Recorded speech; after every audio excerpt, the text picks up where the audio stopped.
All right. What's up, everyone? I know I'm late. I actually did wake up early, but then I fell asleep.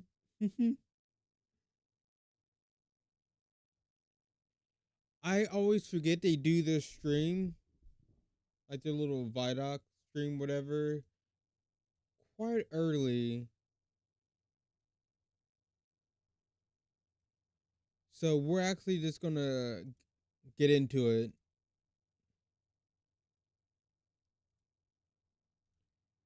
All right. So I'm not gonna waste any time.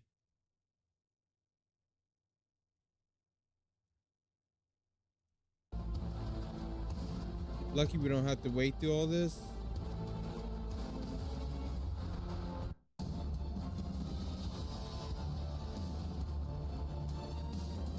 It kind of sucks because I wanted to watch this on Twitch, but shit happens.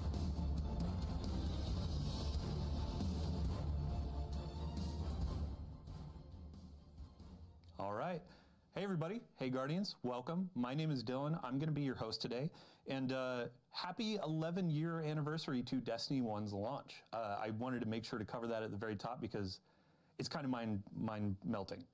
11 years of Destiny. Had no idea we'd be here.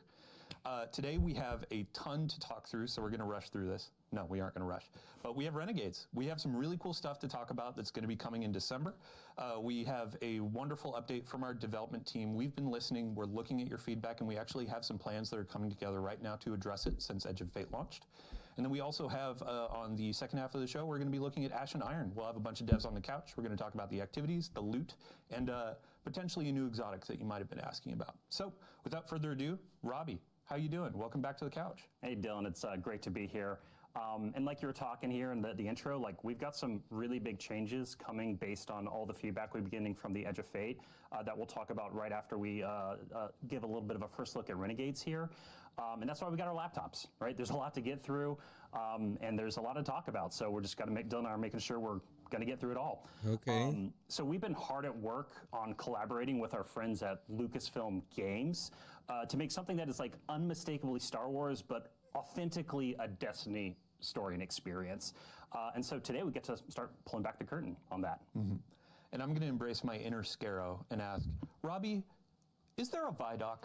Yeah, so you all asked for it. You're going to get it. We're about to play a Vidoc that is our first look at the Lawless Frontier.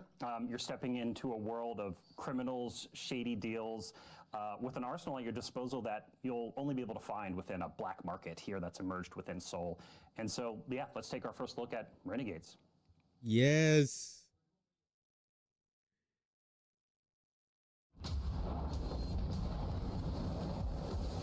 Seeing how stunningly Star Wars it felt was electric. I just jumped into that walker and I just annihilated the Yes. Squeezing that trigger and feeling that blaster just go off, it was like a whole new world opened up for me. There's something really special here that we haven't really done in Destiny before. That ignition, that hiss, that sound. Oh, it's like that. Okay. Yes, I'm a big Star Wars fan. I love this. I'm sorry, everyone, he doesn't. We begin in the shadow of a prophecy that says our end is already written. It's here we draw a line in the sand, where we start the long journey to fight our fate. In Renegades, Guardians infiltrate a criminal underworld to save a friend whose past has caught up with him and disrupt the rise of powerful new enemies. In special collaboration with Lucasfilm Games, we took inspiration from Star Wars to craft a one-of-a-kind Destiny story.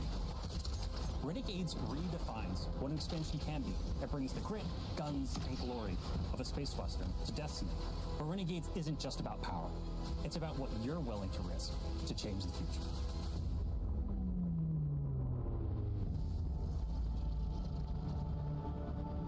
Finding hope in shadow. Such great collaborators. They understood that in order for this to work, we had to find where the Venn diagram of our two stories meet.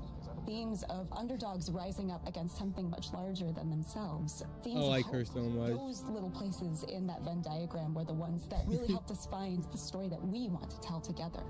If you look at Star Wars and you look at Destiny, you can kind of see that parallel that exists. So for instance, our Dredgen, they're our Sith. Pretty Sithy. Yeah, and then you've got the Barrett Imperium, and they are very, very Empire-like. Yes. They have a huge appetite for expansion. I think of the Praxic Order. There are Jedi in this release, and they are very focused on order and law and understanding that there is a binary in our universe of good and evil. We get to poke at that a little bit in Praxis a way Order. that suits our story and our world, while still feeling very much like the inspiration that we're calling from. Edge of Fate leaves us with a really big pass forward into the future. We know of this prophecy now that tells us that we need to bind the Nine or we face extinction. And Drifter was there on Kepler. He saw all of this. Not running from this one. Drifter is convinced that there's a connection between the Nine and the rise of this new faction, the Barrett Imperium. He sees them rising at an unnaturally fast rate and is insistent that there's a problem. But the Vanguard isn't listening. They are insisting that he needs to stand down. The cool thing about this criminal underworld is you and Drifter and your crew, you come in at the bottom, and at the top, there's the Barrett Imperium. You need to work with all these crooked criminal syndicates in between, earning your power, building up the notoriety, getting the gear that you need to take down that powerful Imperium at the top. There's a weapon that the Barrett Imperium have made, and we need to be the ones to destroy it. And we're not going to be able to do that unless we work with exactly the kind of people that we normally fight. So we're going to head out to the lawless frontier, and one job at a time, we're going to take down the Imperium.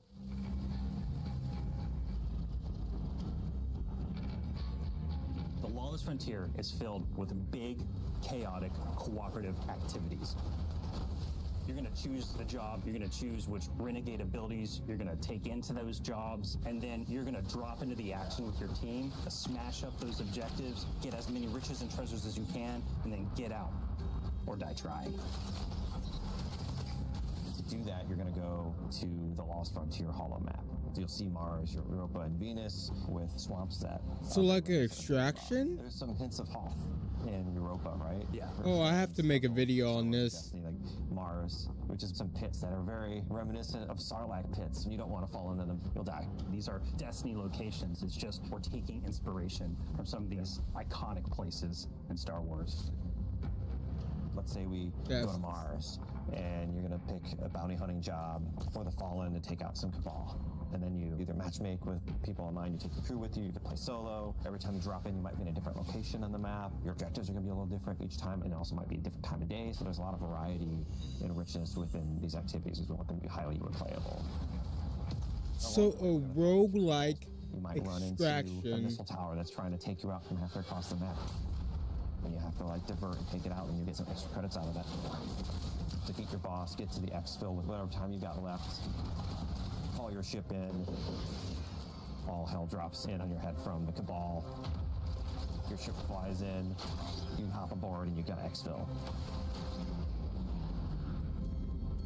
Over the course of the campaign and deep into the process of Renegades, you're going to be unlocking and earning a bunch of different Renegade abilities. We've got things like airstrikes, Cabal drop pods, vehicles like the Cabal walkers, interceptors, swoop bikes, turrets. We've got 9 abilities, 7 upgrades. There's a ton of stuff that you can bring in and just change how things play. It's like a tech tree of options. It's a whole tree of options across support, defensive, and offensive abilities, so the player's going to have a lot to play with here. The Lawless Frontier isn't just about raw power. It's about influence. Shady backroom deals, working for these powerful syndicates and against them at different times. And all of this takes place at the heart of the criminal underworld in Tharsis Outpost. Okay, yeah, that's right. The Vanguard have been preoccupied. They've been off saving the world, and they haven't been looking at Tharsis. So you have like the Empire and like the underground world, like big boss of the underground world. This criminal underworld. I'm guessing like the big boss of like the Empire. Became Tharsis Outpost. If you have an unsavory job that you need done, you can find it at Tharsis Outpost. Tharsis Outpost feels appropriate for both Star Wars and for us. When we looked at Mos Eisley as inspiration, we knew that we could play in that playground in a really fun way. From the ghosts that you'll see floating around to one Elixni with all 4 of his Elixni arms shaking up drinks. We took that inspiration and we found the Destiny spin on it. Criminal syndicates have moved in. You're working with the syndicates. You are building your notoriety with them. The 3 different syndicates that we created, we're going to be dealing with. The Pikers are Elixni. They're kind of like an anarchist biker gang. Unlike other Elixni, they're atheists. They don't worship machines. They follow relics. We've also got the Totality Division, a subset of the Barrent Imperium. They're run by Scions, and their enforcer Rao is going to be the leader of this group. And we've got Tharsis Reformation. They are a breakaway group from Maya's Vex. They're starting to think for themselves and figure out what it means to be an individual. They're starting to do crime. They're, What? You know, they're wearing clothes. Crime and wearing clothes are what all individuals do. They have their little Have new thing people to covered fight and up. people to root for. And this was our opportunity. I like this a Part of lot. the Renegade fantasy is not just surviving the lawless frontier. It's garnering influence and building your power so that you can bend it to your will. In the end game, we get the best weapons, the best armor, the coolest exclusive cosmetics. You're going to need to work with the syndicates to increase your notoriety by completing jobs successfully alone or with a crew, and then doing so you'll unlock our highest risk, highest reward jobs, and at the same time you're going to have the ability to do a special job that'll take you off planet to the dungeon.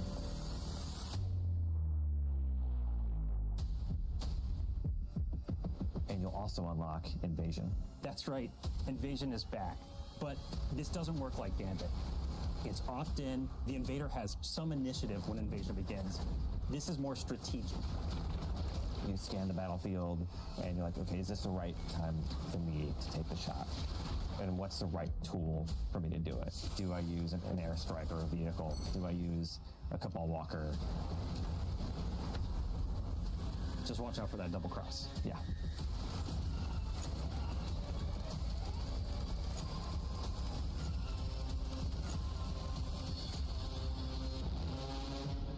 Renegades marks the Guardian's descent into a criminal underworld. So that's a rework for Shadows Gambit. syndicates, where your light and your choices will cut a path forward. You'll fight dirty, break the rules, and build a hardened crew that can take on any job, standing up to the most ruthless syndicates in the system.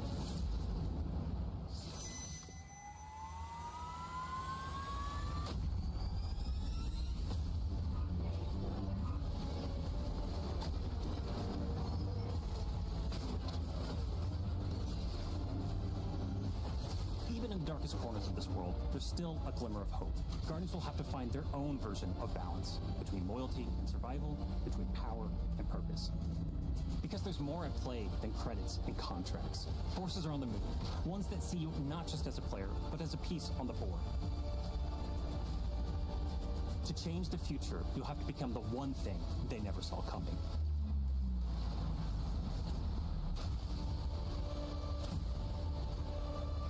Who is that? Start the engines. Take off as soon as you can.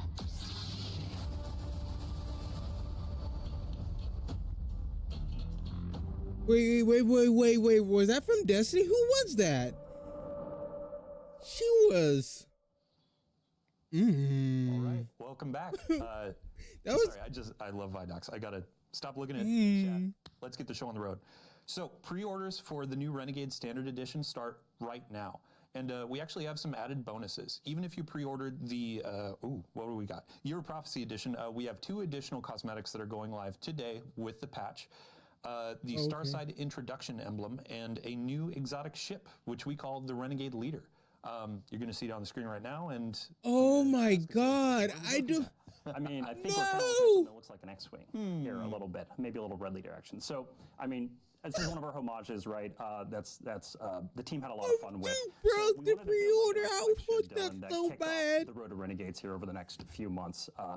And what's cool about this is that you're actually going to see your ship, whatever ship you have equipped, that's going to be flying by when you deploy your Renegade abilities in the Lawless Frontier. And also, you're going to be using your ship to go between different areas within the Plaguelands here in the Reclaim activity that's launching today as well. Awesome.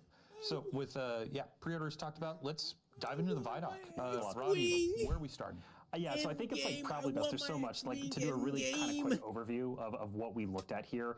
So Renegades thrust you and your crew into the heart of the Lawless Frontier that's emerged around Mars, Europa, and Venus, all new locations across those places. And you're trying to keep up with Drifter, ultimately, who's chasing startling visions of calamity and rumors of a powerful new Cabal faction that's rising, the Barren Imperium. That Imperium's installed themselves as top dog in the criminal underworld, and Drifter's convinced that the Nine is involved with the Imperium's rapid growth. It wouldn't be the first time the Nine have meddled in the background and done some crazy things with Cabal-related enemies. Anyway, so to deal with the Imperium, you're going to take on the role of a renegade. As a Guardian, you're going to smuggle, sabotage, bounty hunt your way to the top of the Lawless Frontier, and that means you're going to be working with the shady syndicates to build your influence within Tharsis. But ultimately, like, this is for the right reason. You're being the bad guy to do the right thing because you can't really ignore this prophecy of extinction that showed up at the Edge of Fate. Yeah. So, I mean, you mentioned Drifter. We have a pretty stellar cast here, and there was a new character that we showed off in there. Yeah, we showed one of our new characters. That's a new member of your crew who comes from the Praxis Order, actually. And they've been tasked with tracking down reports of dredging activity across the Lawless Frontier. And they've also been tasked with keeping an eye on Drifter because he's been seeing and like seeing her some so crazy much. Stuff lately, and this is all being She done looks- in defiance of the Vanguard. So this Praxis Court is kind of here to kind of be oversight of everything that's happening. We've got a bunch of new villains too, alongside the criminal syndicates and their bosses. And we just don't want to spoil too much right now. We're going to have more on the story closer to launch. All right. So we've got smuggling, sabotaging, bounty hunting, wearing clothes, doing crime. It's important. Let's talk about the gameplay. Yeah, so being an individual means crimes and clothes. We've established that going forward. So one thing to like make sure is clear here, like in the campaign that has a bunch of story missions, it's going to introduce you to also the jobs that you'll be taking in addition to those story missions within the Lawless Frontier. So you'll be kind of climbing the ranks of the criminal underworld here because the syndicates are not going to trust you out the gate. You kind of have to garner influence with them before they're going to help you out in dealing with the Imperium. And so then at the conclusion of the campaign, once that Imperium's chokehold is kind of loosened on Tharsis and the Lawless Frontier, you unintentionally kick off a turf war between the three syndicates, because now they're all vying for power because you've kind of toppled the top dog of their power hierarchy. Yeah. And so let's talk about this. In December, the Lawless Frontier is coming. It's not just like a concept. It's an activity. Yeah, and I know we're showing something on screen right now that like is like when you go through this like daily ritual of dealing with contested territory, you'll be able to like target the syndicate you want to kind of like take down in that moment. But ultimately, the Lawless Frontier is a new activity where you'll be carrying out a variety of those missions, those smuggle, bounty hunt, sabotaging. I think you kind of can tell what they're going to be all about just with the name of them. And this is you just partnering with and against the syndicates. And so it's fast, it's tactical, and it's going to throw a ton of enemies and a variety of objectives within each of these jobs at your fire team in new locations across Mars, Europa, and Venus. This is all about big, chaotic co-op action within the Lawless Frontier. Yeah. Cool. And then when you're working with the syndicates, like, I expect to be paid when I take on a job. Like, what are they going to be giving us? Every criminal does. Yeah, right. You know what I mean? So, well, like one thing just to like talk about at the top, because Tom and I are really excited about this, the creative lead on Renegades. The Cabal have been dropping pods on your head for like 8 years now, something like that. And so with one of our Renegade abilities, we kind of get to turn the table on the Cabal and drop one on them. It also supplies you some ammo and stuff too, some nice convenience there. But the campaign ultimately like introduce you to a number of these abilities. And the Turf War, you'll actually choose which syndicates you want to pledge to in order to unlock more abilities and a bigger suite of upgrades. Also, depending on which syndicate you're pledged to, there will be other bonuses and weekly shipments coming into Tharsis as well that you get to take advantage of. And so one thing I want to note too is that all of these Renegade abilities that we're talking about in the Vidoc, they're purely additive to your subclass abilities. The Renegade abilities do not override any of your other Guardian abilities. So like your super, your melee, your grenade, that's all at your disposal on top of these Renegade abilities. We really wanted to lean into the idea of this fantasy of you working with your crew and the various roles you could play within the Lost Frontiers of all these different type of jobs that you're going to be doing. Awesome. And then I have to give a shout out to James Sy. He's frankly one of the biggest Star Wars nerds I've ever met in my life.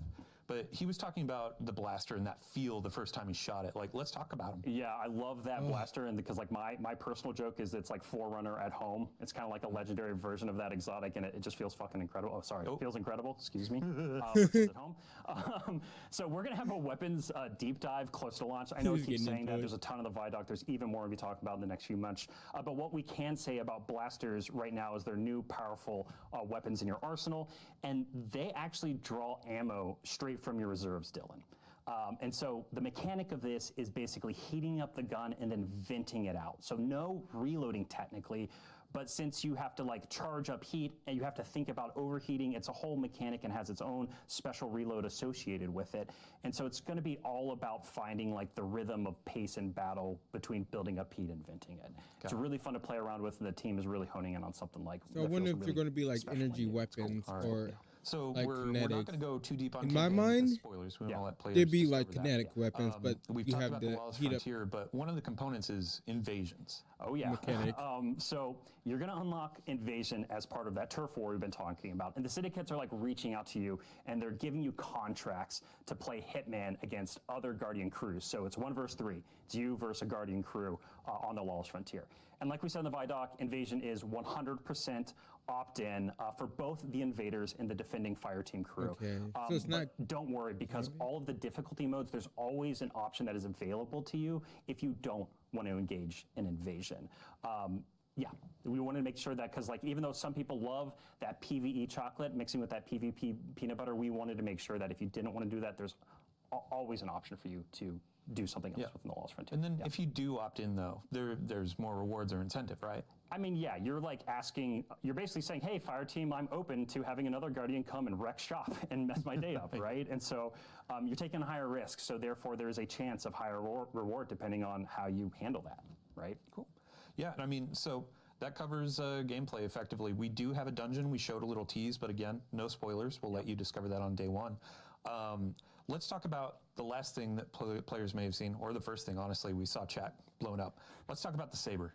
Right. So, yeah, this is Destiny's homage, right? It's our love letter to the Star Wars lightsaber. How is this going to work? And we're calling it the Praxic Blade. Again, we'll be sharing a whole lot more close to launch. I'm really sorry. I feel like a parrot right now just saying the same thing. But what I can say is that the Praxic Blade is going to be highly customizable in both gameplay and visuals. And so there's going to be a ton of parts and components that you'll be chasing and discovering throughout the Lost Frontier, within the turf war, within the dungeon itself. And this is all about kind of making the Praxic Blade your own. And you saw it in the Vidoc, but the blade really does feel truly exotic right now. You can do things with it that no other weapon can do in Destiny, and I really can't wait to players get their hands on it here in a few months. Oh, so it's going to be an exotic weapon. That's it for Renegades. We have 2 more big subjects to go through today, so thanks for running us through that. Of course. Our next section is going to be all about quality of life. It's going to be about a lot of the feedback that we've been seeing in the live game since Edge of Fate launched, and then after that, we'll be talking about Ashen Iron with another cast of devs to talk about a bunch of cool stuff. Space. So please talk about Vault Space. Ultimately, we have quite a lot coming over the next few months. We're going to be talking about a bunch of high-level goals, objectives, some of our philosophy. We do not have a roadmap today, but we will have a roadmap in the next few weeks outlining our road to Renegades, which I've been calling it selfishly. So we'll figure out a fancier name for it at some point, but let's dive in. I think the first thing that I want to talk about here, let me get this up. I mean, ultimately, this feels like we're having a mini community summit on stream. Yeah. But let's talk about rewards. Let's talk about the portal. Let's talk about power. Let's talk about the climb and the feedback that we've been seeing. Yeah, so to do a little bit more table setting and framing here, like we said at the top of the stream, we've been taking a lot of this feedback to heart, right? We've been listening very intently. We've been looking at our data, and Dylan, we know we need to make some changes, right? And so this is what this whole next section is going to be about. We're going to talk about a ton of stuff. Some of it, a little bit of it is going to come from Ashen Iron, a lot more in Renegades, and then even more in the future. And so coming back to the power climb, we want it to be faster, we want it to have improved rewards, and we really wanted to highlight new and aspirational activities when Renegades launches. And so that means looking at the Renegades campaign and the Renegades jobs and the Lawless Frontier and the activities you do there, and making sure that they both feel like great sources of seasonal power. We know with the Edge of Fate, after you completed the campaign on Kepler, that there was a bunch of cool stuff to do and some rewards to get, but it didn't fit into the seasonal power game, right? It didn't feel like it was a viable path.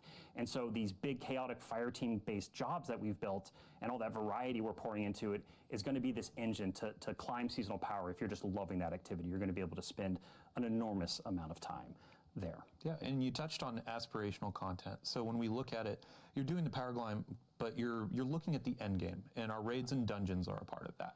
Yes, they are. So we are making sure here, there's two approaches we're taking and a bunch of work that's going to come out of it. So our focus initially here is going to be on the new raid and dungeon content in this conversation. So that is Desert Perpetual, the Epic Raid here in a couple weeks, and then the dungeon releasing with Ash and Iron. And so we want to make sure that those are more dependable sources of power, both from weekly challenges, some of which that are going to happen in Ash and Iron, but then also we're going to be looking at the power drops that come when you're completing encounters and looking to see if we can adjust those and juice them up a little bit.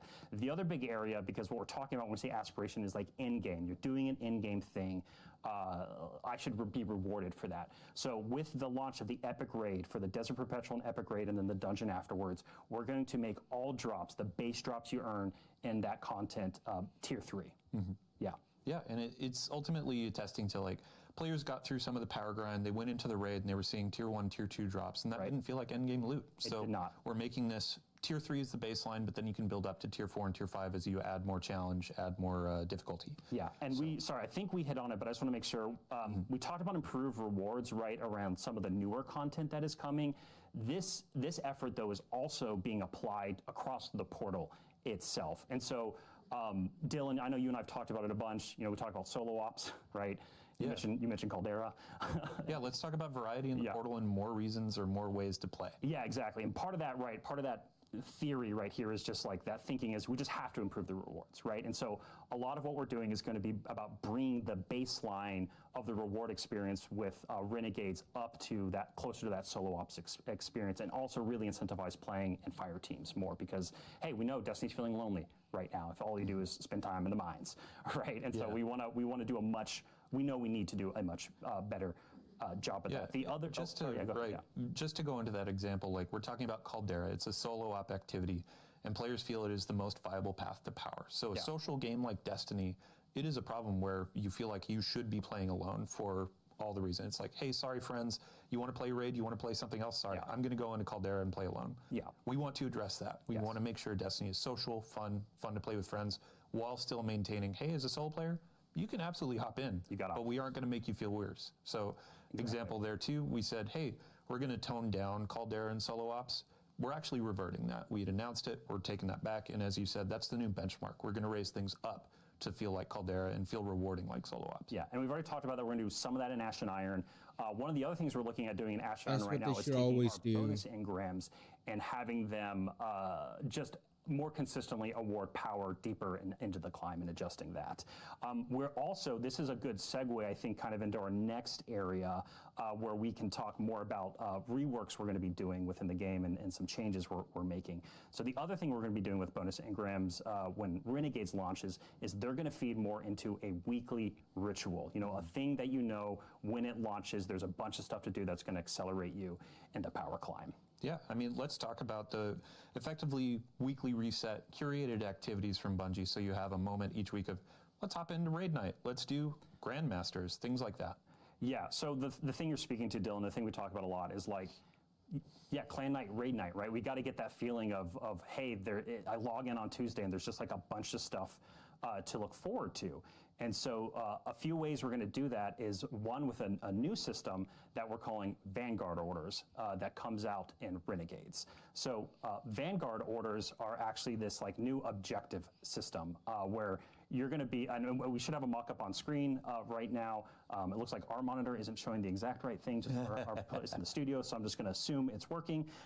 And so within these Vanguard orders, you're going to have all these different objectives that you can do, and you don't have to pick these up like bounties, right? These are things that will just be automatically granted to you when you log into the portal. And then what's really cool about these is that they pull some of that like Destiny 1 bounty vibe, where as you complete an order on the left-hand side of the screen of this mock-up here, you will actually roll. You can roll on higher tier orders, like a legendary order that will give you consistent rewards, or an exotic tier order that can give you exotic tier rewards. And so this is all about just creating a bunch more like little moments of variety within the portal and these different little objectives. Yeah, legacy raids and dungeons and more. We already touched on bonus engrams a little bit, and how we're going to be reworking those even more with Renegade's launches to feed into that idea of like, look at all these things in the portal. I know if I go and gobble up all the green engrams, I'm accelerating on my power climb, and that's much easier and clearer for players to understand.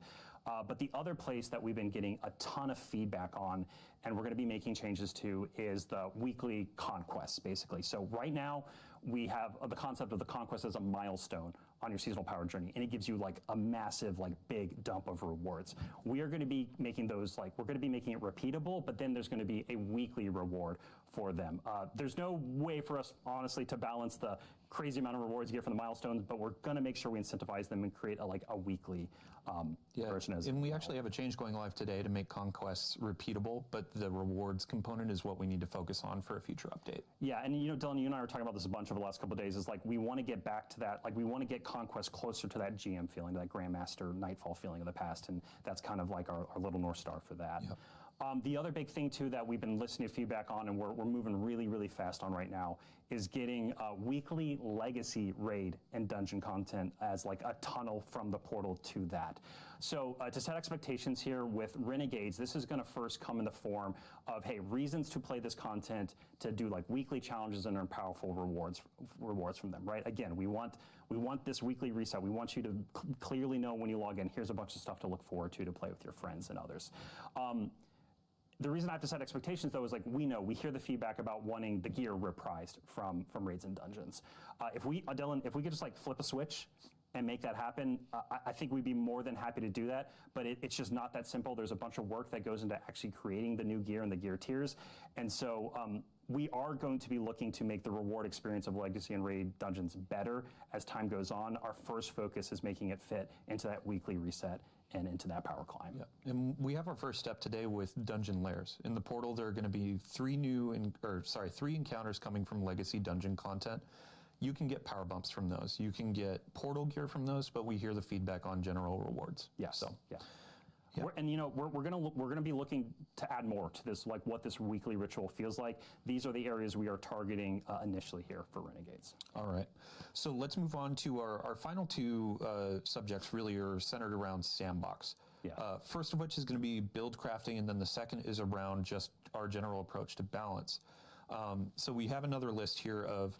Honestly, we've been getting a ton of feedback around featured gear. We've been getting feedback around like legendary weapon tiering. What are we changing? Yeah. So this whole space is about what they were talking about a gear chase in the twit or whatever it was. We hear y'all. Like we hear that featured gear is far too restrictive for how you're playing the game right now. And so one of the big changes we're making is all exotic weapons and armor are going to be featured gear starting in Renegades. Mm-hmm. So the class builds, they're back on the table. You don't have to worry about it anymore. You're not having to think about what exotic you put on. It's all about what build you want to craft, right?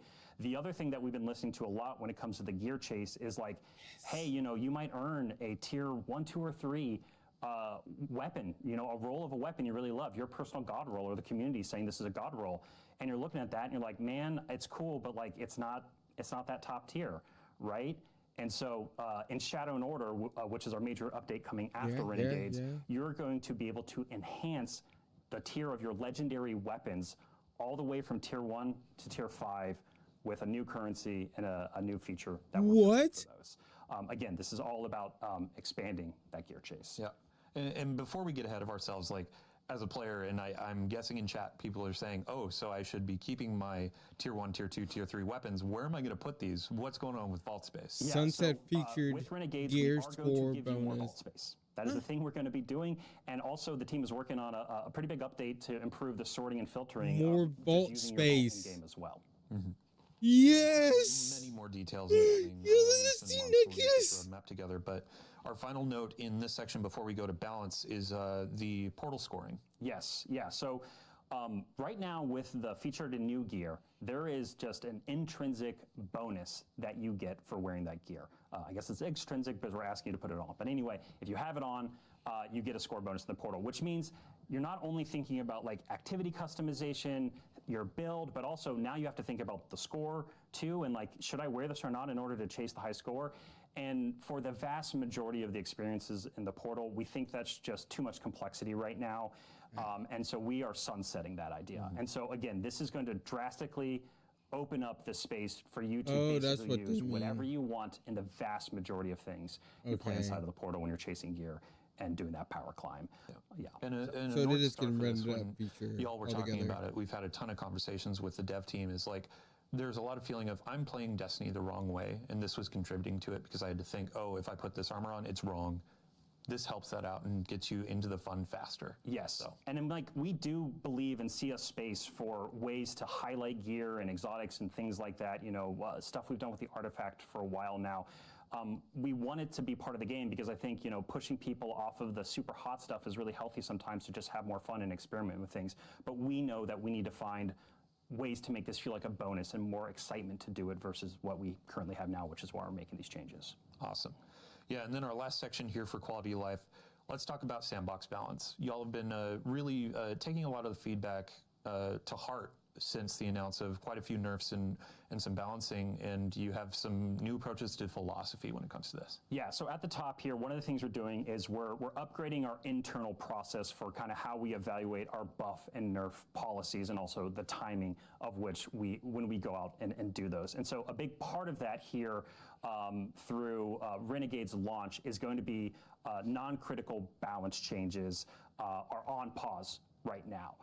And so this is partially in reaction to obviously some of the sentiment around some of the changes we're making, but it's giving time for us to make sure that when we do start to do more balance updates a little more frequently again, we communicate honestly. We just need to do a better job about communicating about why we're changing something and some of the intent behind it.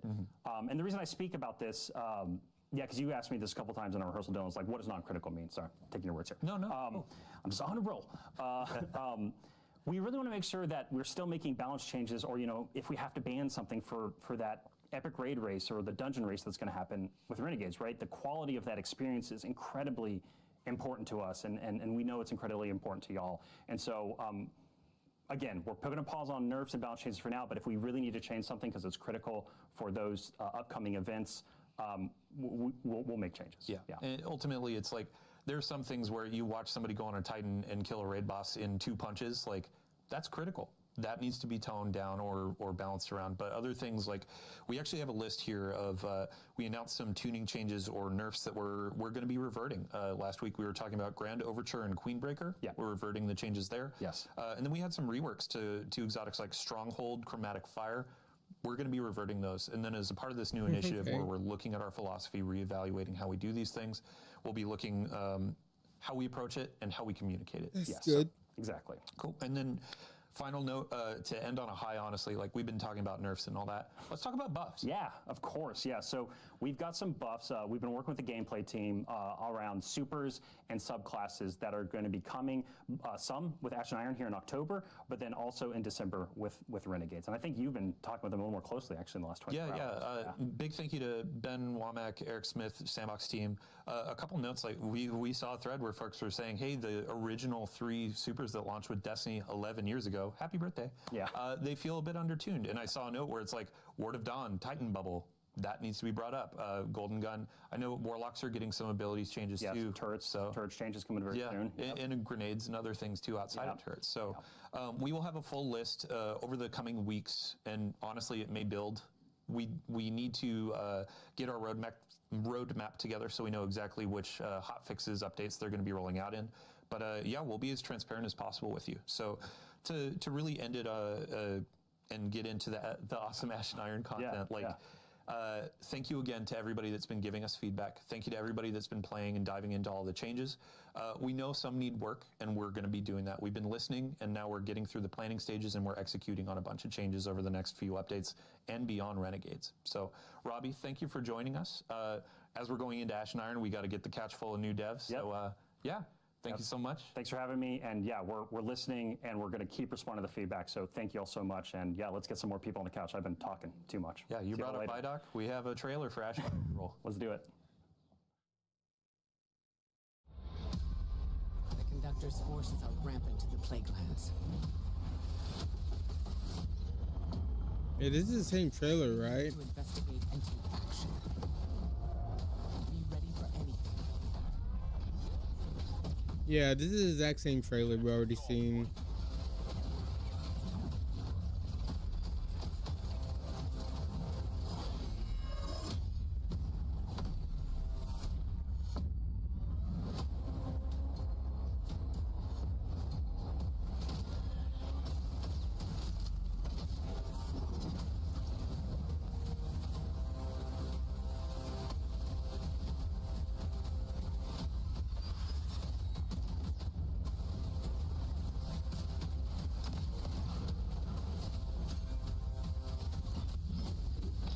Every shot count, my friend.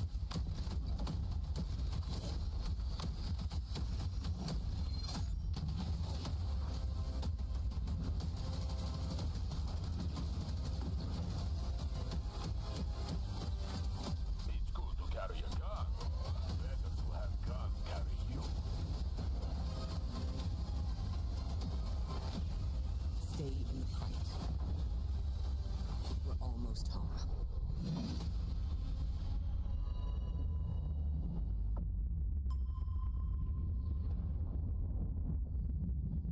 All right, welcome back. In about 20 minutes, the content from that trailer is going live. Let's talk about Ashen Iron. We have a bunch of really cool stuff coming with a new activity called Reclaim.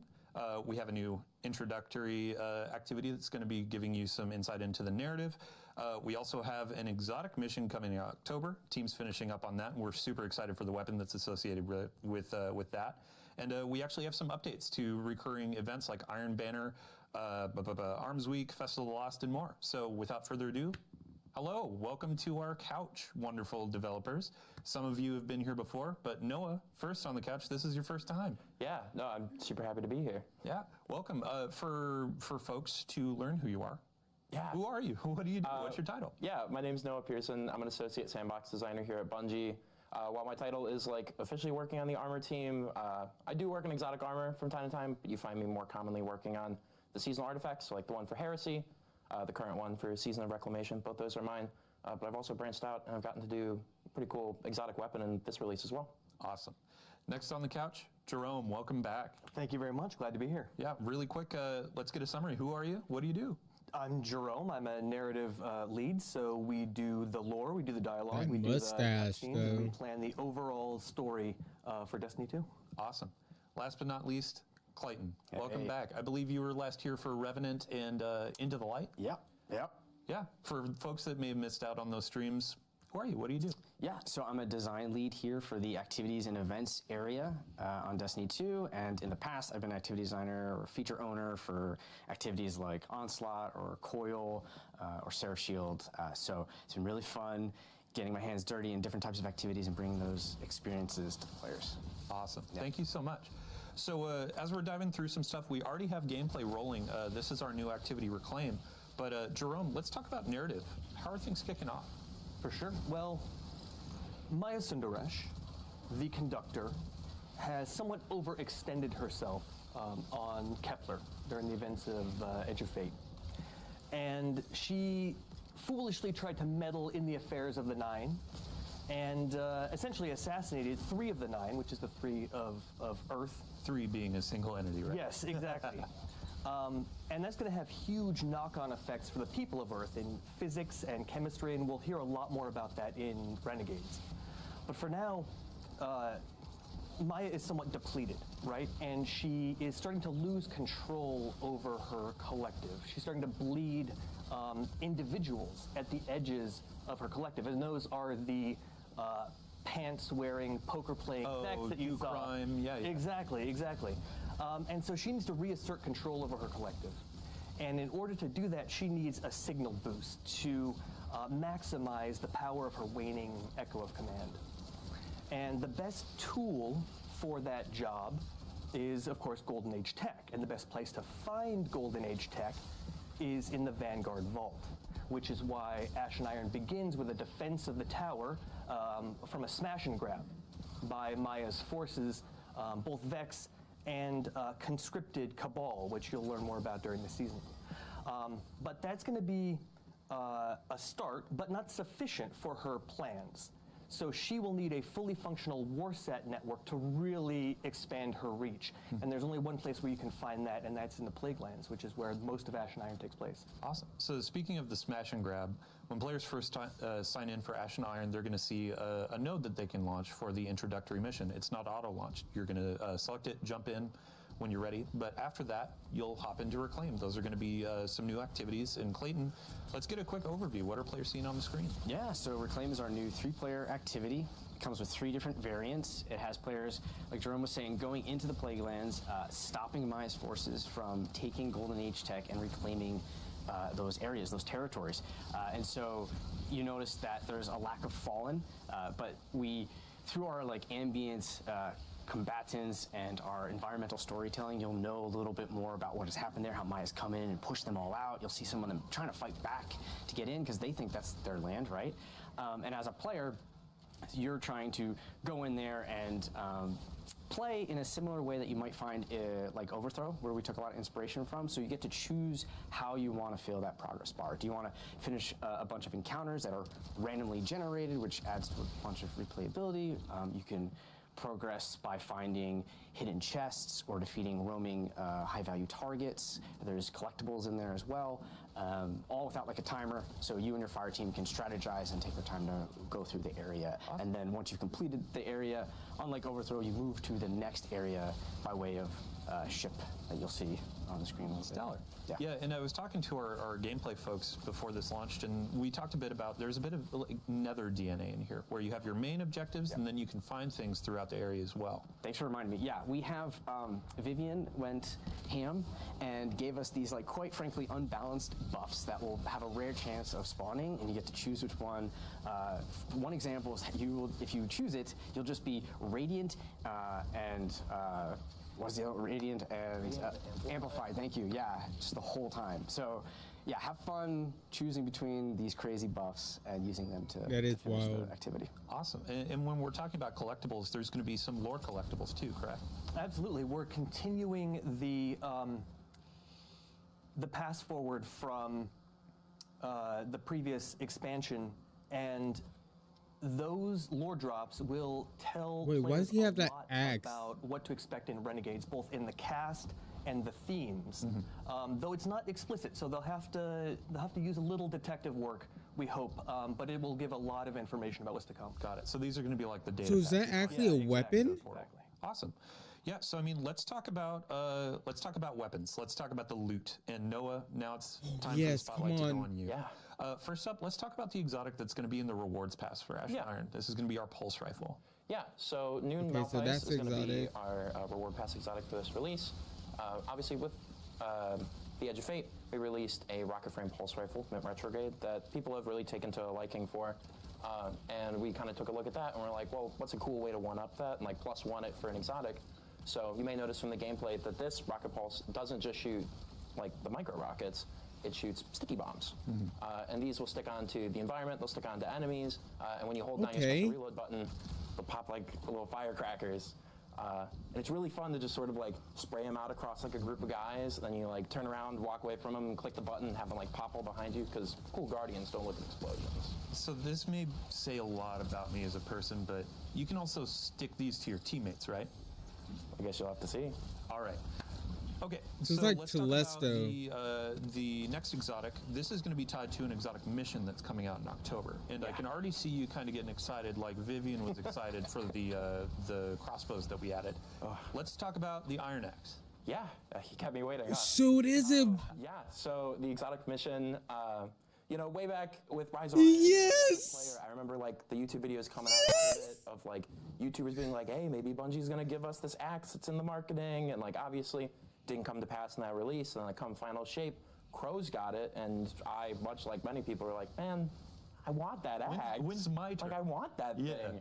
So when I heard that we were going to be doing a little Return to the Plaguelands, it was like, I'm going to twist whatever arms necessary to finally get the thing that I know I want and I've seen other people want for ages. So yeah, I can confirm that's no relic. That's our new exotic weapon. Thank you. Yeah, and I think for Clayton and Jerome, since this exotic mission, the team is finishing up the touches and really building this experience. It'll be launching in October. So let's just give a quick preview, no spoilers or no deep spoilers, about what's the premise. Yeah, as I mentioned earlier, Maya wants to expand her reach, and the best way to do that is like the same way you would with the Wi-Fi in your house. You need expanders, you need routers, right, to boost that signal. And so she is going to be looking to get her hands on Warsat technology, which is why we'll be working with Saint 14 and Anna Bray throughout the season. Saint 14 is sort of our tactical expert, and then Anna, as with her association to Rasputin, having all the subject matter expertise on Warsats. Awesome. And not to get too deep into spoilers, but you will be working with 3 of Kaiatol's Scions specialists for the mission, so. Man, yeah. I can't wait. Yeah, October can't come soon enough. So let's come back to day one. I keep checking my watch here. 10 minutes, 11 minutes until launch. We also have a slate of legendary weapons that are going to be coming out. We have some armor sets in the portal that are going to have brand new armor set bonuses, but we also have brand new weapons. Yeah. And I know a couple of these things are kind of complementary to exotics. Yeah. So with Ash and Iron, we as Sandbox were like taking a look at some exotics we wanted to bring up, and we talked about Mida and Sturm getting some updates to bring them up to that modern parity. But like when those weapons came out during year 1, they came with their paired weapons, and like during that time, you know, it made sense, you know, like have 2 primaries. That was what the game was. So when you're taking a look at like bringing them up to modern Sandbox standards, you're like, well, we should probably hit it for the paired weapons as well too. So we took a look at some of our other special archetypes, and we're like, what could we set up for this? So with this release, we've talked about them, I believe, in the TWID, but we are going to have a rocket frame Drang Unfall, and okay, a new, like, knew it. Mida macro tool shotgun, and both of them have perk pools that kind of key off of being those paired weapons. So like Mida macro tool has Discord and Trench Barrel, and it was really fun to like run that with Mida, because then you have like, you know, you pop a couple guys to get those like attachments onto Mida, and then you switch and you have Discord proc, and you like slap a guy, and then you just are able to like pump into a bunch of dudes. And it's got the really cool draw animation from Wastelander back during 30th anniversary, so you get that cool like cowboy draw, and it's so fun to run around. And the sidearm is Arc, correct? It is our second Arc rocket frame sidearm. It's got a pretty big mag size, so instead of volt shot on this one, it has jolting feedback, which is pretty fun to plug a couple rockets into a guy and have them jolted, and then pop them with like a really powerful Sturm shot. Awesome. Yeah, and these are going to be added so through the portal. Reclaim is going to be living in the portal in the fire team area, and that's where you're going to earn some of these. We also have Crucible Ops is going to be the source of the shotgun, and then a couple other things as well that you'll discover in just a few minutes here. Yeah.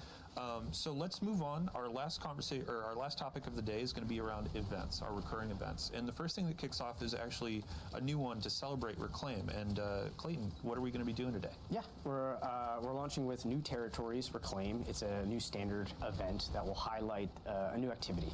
And so we do that with our daily challenges, weekly challenges, or it's 4 a week, so 1 weekly challenge, and then it has its own reward track and an event home that you can launch the activity from as well. Awesome. And then I believe it's next week, we also have Iron Banner coming back. That's right. So is that also going to have an event home? Yes, it'll have an event home. Same slew of things where daily challenges, a weekly challenge. You'll have your reward track. We have a hand cannon coming in there. We have an armor set. And you'll have your title and your triumphs as well. Yeah, I believe we redacted the new set bonuses for Iron Banner, but I've heard they're actually kind of quite fun. Yeah, pretty cool. Might want to hold on to it when you get your hands on that axe. Awesome. And then the third event that's going to be coming is Arms Week. Noah, coming back. The first one was all centered around, let's look at hand cannons. We had the new shotgun style hand cannon. Yeah. And then with this one, it's going to be shotguns. Yeah. Yeah, we're taking a look at shotguns this time around. So much like during the prior Arms Week, we will also have a cool slate of shotgun mods this time around. My favorite of which, when the designer who was working on them, Taylor Bjorndal, who was on the stream before, when he was starting to work on them, me and him were sort of bouncing ideas back and forth. And I was talking about like old rapid fire frame shotguns when they had like the really fast rate of fire. And I was like, I mean, what if all shotguns shot like that? And he like paused for a minute, and then I got the message, what if they're all just Fourth Horsemen? Oh, Bjorn, you mad scientist. It is really entertaining to take a slug shotgun and have it shoot that fast. Yeah, and we saw a lot of celebration with these volatile mods for hand cannons during that week. So with shotguns, we have the one that's effectively going to be Fourth Horseman everywhere. Yeah. But we have a couple more too, and we'll leave that for players to discover. It's super awesome. Next up on the slate, we have Festival of the Lost is going to be coming back during Ash and Iron, and we have a preview of our armor sets. So these are armor ornament sets. Y'all voted on these earlier in the year last year, and we have to show them. They look awesome. Votes. I cannot wait to have those roses on my shoulders. Yeah. But with Jason, Lost, we have some new activity content, correct? That's right. Slenderman? Headless Isn't that Ones have Slenderman? broken out of Haunted Lost Sector jail. Because of that, we have new activities. So we have a new PvE 6-player activity called Haunted Altars, and then we have a new PvP activity called Red Rumble. Hocus Focusing is coming back. It's going to be a 2-week-long activity. We have 2 new weapons, your Pies weapon. You'll have your reward track, event home, the whole shebang. I'm very excited. It is very fun to play in this activity. Awesome. It's chaos, just all chaos. And then the last on our list, so Jerome, we have a new event called Call to Arms that's going to be coming at the end of Ash and Iron. Can you give us a quick overview? Sure. We're going to be working with Devrim, Devrim K, who has been holding down the EDZ for the better part of a decade without a ghost, right? Doing it all in one life. And he'll be taking some much-deserved R&R in the tower and being our liaison to the foundries. We have to remember that most of the guns that the Guardian fires are designed and produced in the last city. Of course, we know that they're actually designed and produced here with the Sandbox team. What do you mean? Cassoid's in-house. That's right, Mr. Cassoid right here. So we will be working with Devrim to stress test the latest and greatest in gear from the foundries, and the Guardians that can push their gear the furthest and get the most out of it will reap the greatest reward. So there's a competitive aspect to it as well. Awesome. Yeah, I mean, when we're talking about this competitive aspect, the Call to Arms is going to be a ton of rewards, legendaries, some cosmetics for anyone to earn, but then we have kind of some cosmetics at the top for our hardcore, so to speak, to really earn. And Clayton, I think you were talking about a helmet? Yeah, we have a helmet ornament. It is fantastic looking. When you equip it, if you're in that top earner, you will have this like tail of flames coming from you, and much like the trial glows, these flames signify that you are a top competitor in this. So when I load into the tower, I'm going to see this guy with a giant fiery mohawk. I'm going to know, okay, they were top of Call to Arms. Impressed and scared at the same time. But then we have some cosmetics, like I said, for just general players too. Like I believe there's an exotic ornament for the pulse rifle on the reward track, and a bunch of other things to earn too. So we have daily login rewards as well, and we have vouchers that will actually help set you up for the next season. Awesome. Yeah, well, thanks for the quick overview. We will definitely have more information in the tweet about this new event. And as we're going through Ash and Iron, we'll have an update before each of these events to give you a quick a recap of what we've been talking about today. So just to end it up as well, we have a brand new crossbow that's going to be coming in. So our first crossbow was introduced through raids, and this one is going to be through our events. To start, it's going to be a low drop chance from any of the events that we just covered, and then in Call to Arms, you can focus this thing to really hammer on getting those rolls. Okay. And Noah, what's the damage type on this? Yeah, so you might have seen it in the gameplay. It's going to be a stasis crossbow. And obviously, with a stasis weapon comes stasis perks. And I'm very happy to say that it does have chill clip, and it in fact does freeze in 2 shots. And oh my god, there's such like a fun play pattern of like you pop a guy twice with it, they freeze, and then if you have serrated bolts, you run up and you pull them out of him, and the serrated bolts do damage and cause him to pop. So you just like put him in a major, and you cause him to explode and hit all the dudes around him. And it was an oddly fun play pattern of just running around and blasting people that I got quite a few giggles out of in playtests. I can't wait. So again, to say it, I like the today look of with it. our New Territories event, I like the color scheme. You can get this to drop. It will be a low drop chance, but over the course of the rest of the season with each event, more chances, and then Call to Arms, you can focus it along with other gear and really go hard for the role you want. And it has a holofoil and a holofoil in Call to Arms as well. So that brings us to the end of our show. So thank you all for joining us on the couch. Thank you all for joining us at home. Thank you, we hope you enjoyed the Vidoc. The Renegades pre-orders are live now, and as we said at the top of the show, we have some new pre-order incentives that also apply to the Year of Prophecy folks that purchase that edition. A new legendary ship, a new legendary emblem. And then, yeah, in 3 minutes here, we have Ashen Iron launching. So thanks for coming in. Hope you enjoy the rewards. We'll have more details on our quality of life updates over the next few weeks and a roadmap coming soon. So thank you, thank you, thank you. Can't thank you enough. And if you want to stick around, we're going to be handing off the stream to Mactix. Good friend. He's great at Destiny. Sometimes I do question his PvP prowess, but love the guy. So thanks for joining. Have a good day.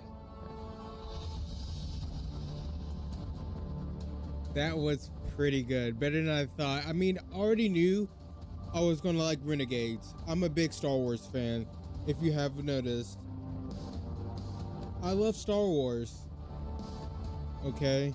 But it was like the other changes for me. Like, we're getting more vault space. I'm kind of like iffy, like, but they're doing, okay, they're adding more than like more vault space. We just got to see how that works out. I'm liking the narrative. I'm liking the new Cabal faction, how there's like the Order and stuff, the underground and everything. That's pretty awesome. I'm going to make a video because I like a lot. And we get a fucking axe. We get an axe for exotic. Finally. But that comes with the new dungeon. Or exotic mission. Was it? No, exotic mission. I think it was exotic mission. I'm down. Okay. I'm going to make a video about all this later. It's amazing. I loved it.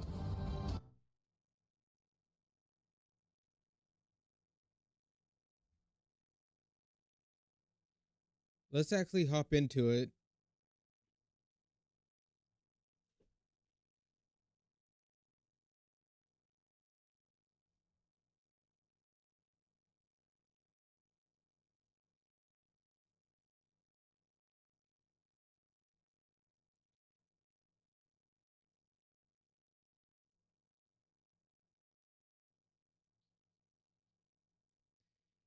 All right. So new activity. I want the crossbow, but I guess it's a low chance or something.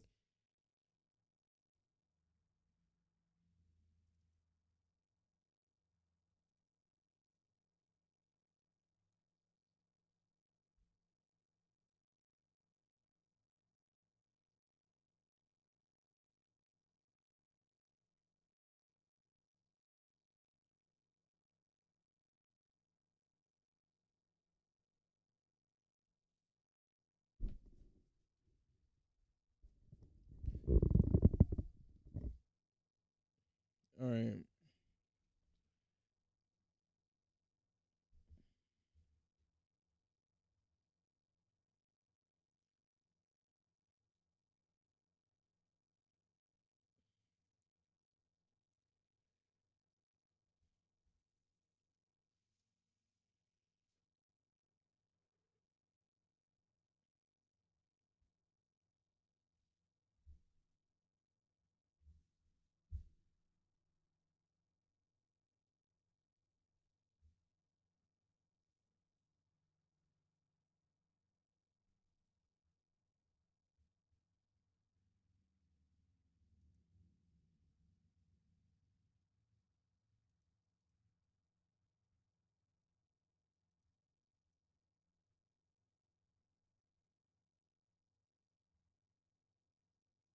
Wait, can I close this and this still?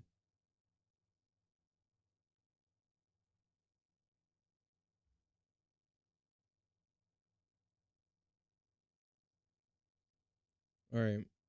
That should be fine.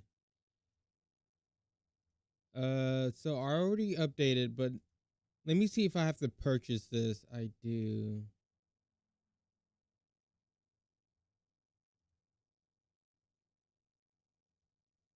Wait, how much is this?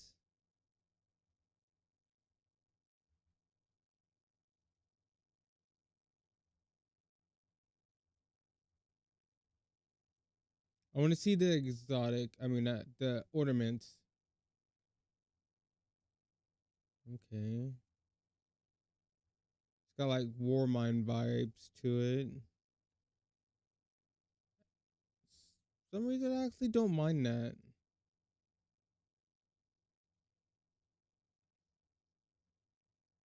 Okay, I like that. But I like that even more. That's kind of hot. Wait, did I skip like all the ornaments? That's chest piece. I hate that. I'm just gonna say it. I hate it. Let me see this. Looks all right.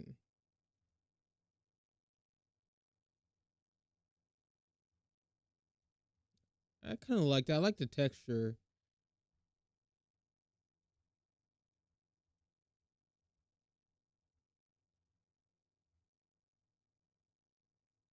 Wow, I don't have this.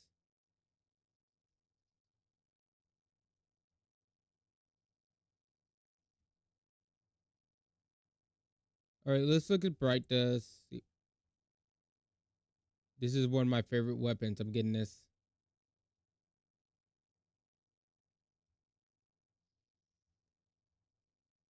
Oh, wait, hold on.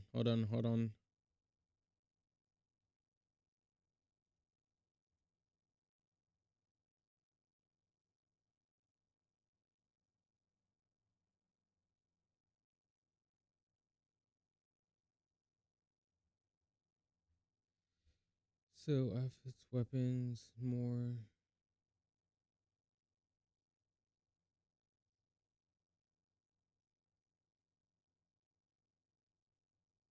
So this is the season pass.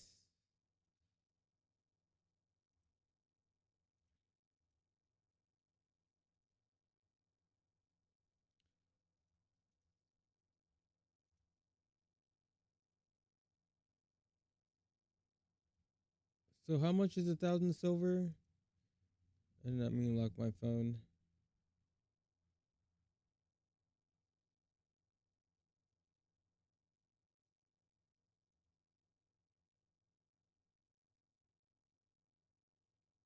All right, give me a second. I'm going to get this real quick. Not that one. Shit.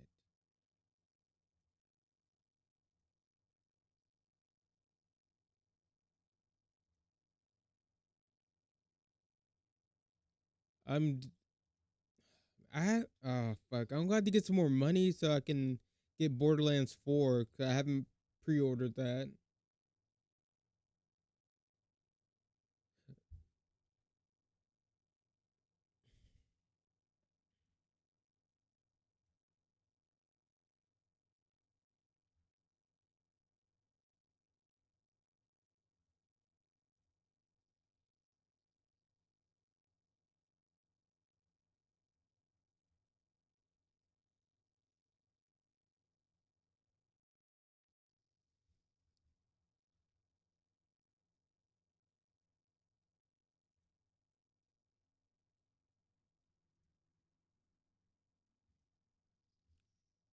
But I'm pretty sure. Hold on, let me check. I don't think I've pre-ordered Borderlands 4.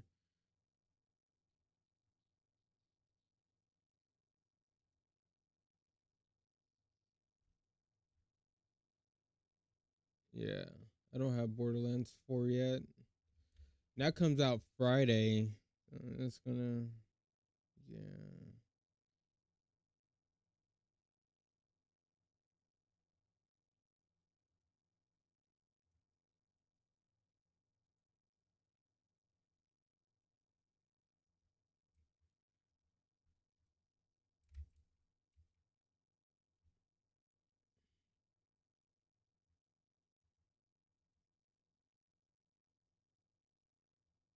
All right, so this is the new activity.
Okay, that kills me. Don't jump down there.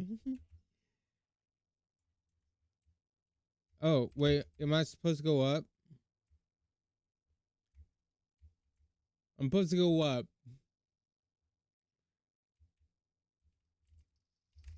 What is this?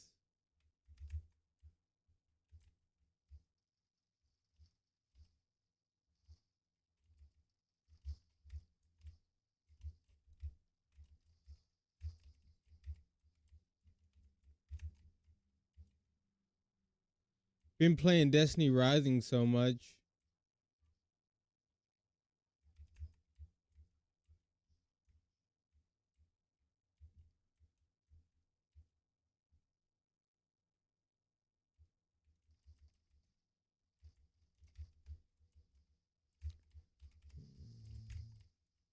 I just blinded myself.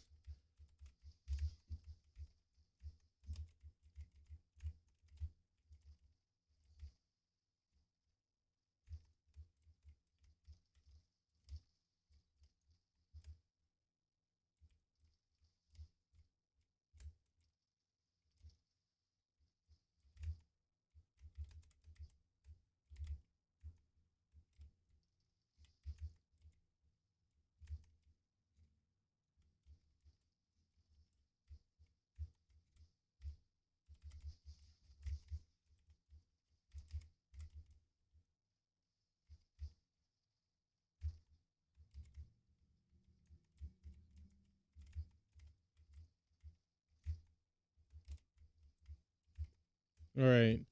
Oh, God. All right, I guess I'm killing them.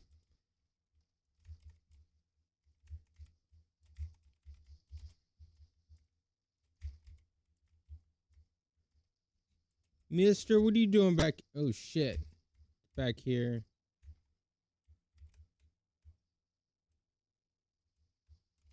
God, did I do it again?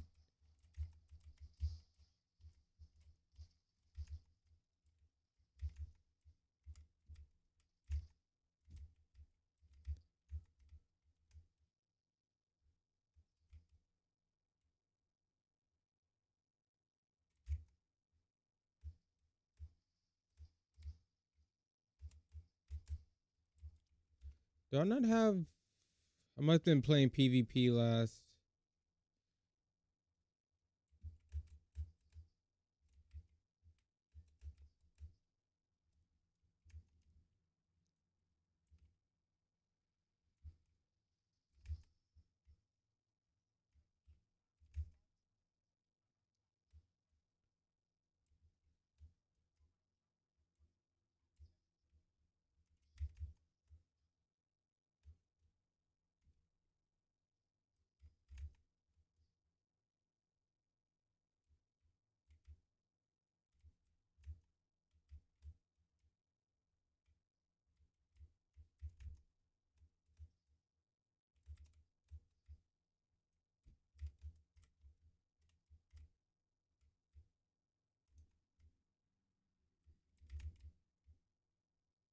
Oh. Oh. Oh. Wait. Oh, okay, I got it. I got it. How far?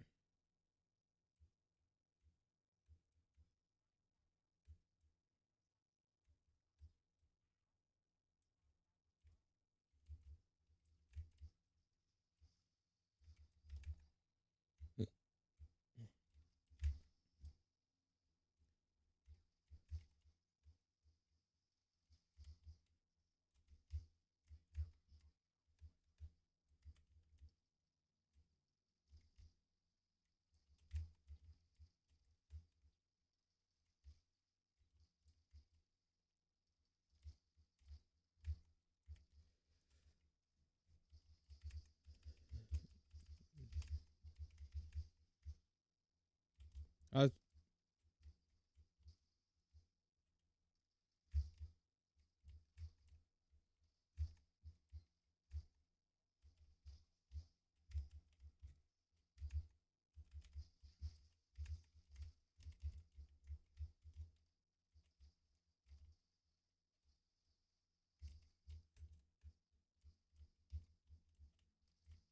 I just blinded my fucking self.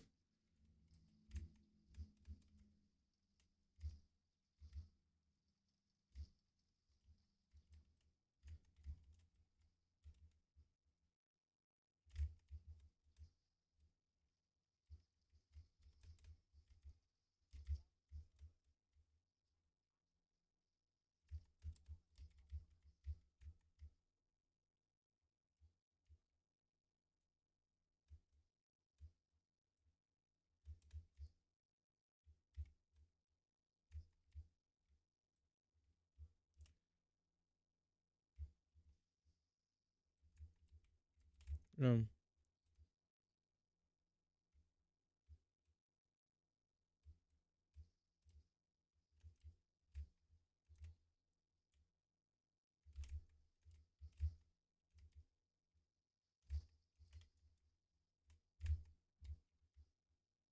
Oh, snap. My bad. What game did I have it on last?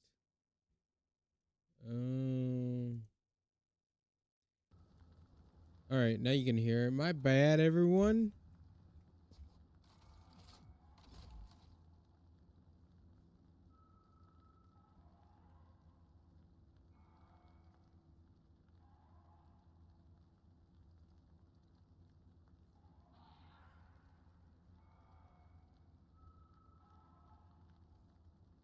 Oh, snap. Hold on.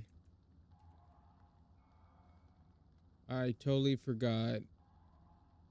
So I have to keep that up. I was just wondering if I...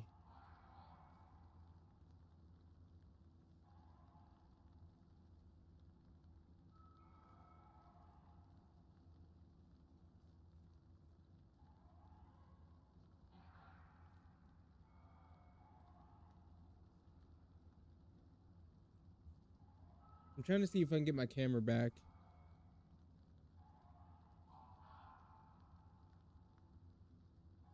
Yeah, here we go. So I'm going to have to keep that up.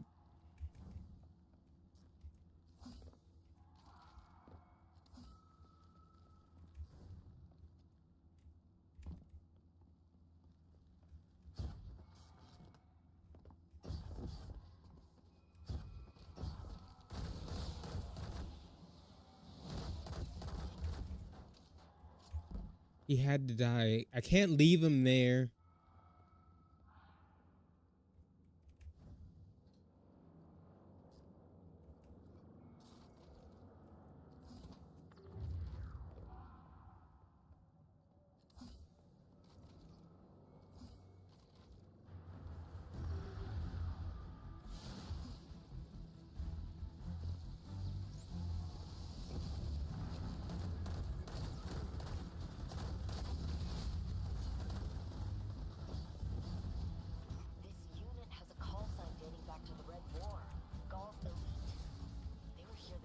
What? You're wearing devices. The yoke of control. Maya Sundaresh, the conductor, controls this legion. That's impossible. Something isn't right.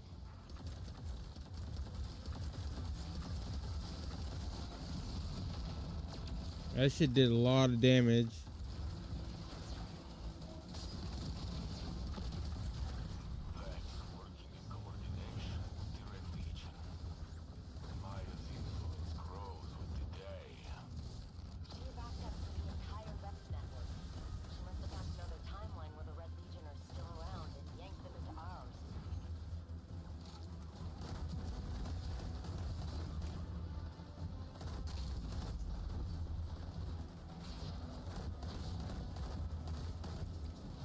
Oh yeah, I forgot.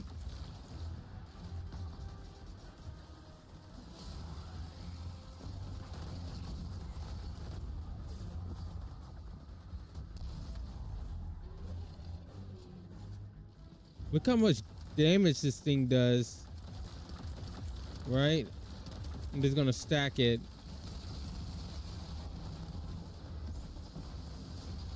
That is wild. That thing does a lot of damage. This was just a smash and grab. What is Maya looking for? They want what the conductor has always wanted. To usher a new golden age of her own design. Now, with the Legion friend of the Red Legion, though I pity them to come under Maya's thrall. That is wild.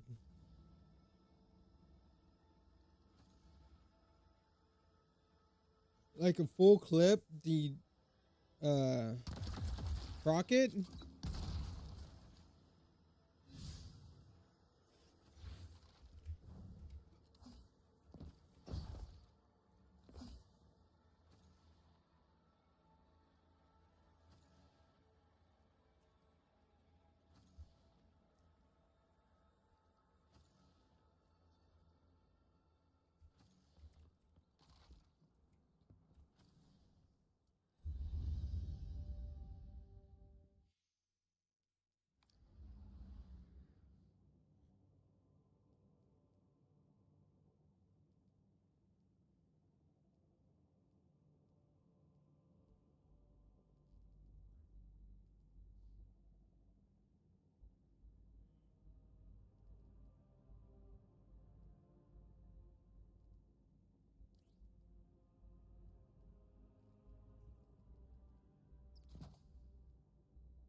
I need to get rid of one of these.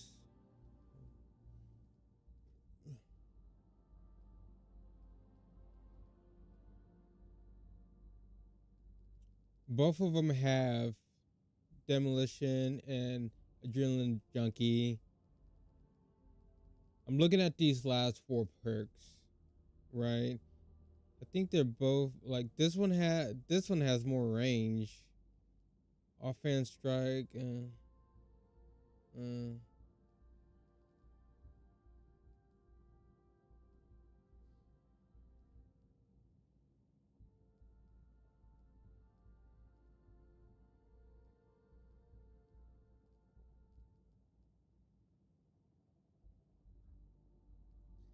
And it is losing 15 range, right?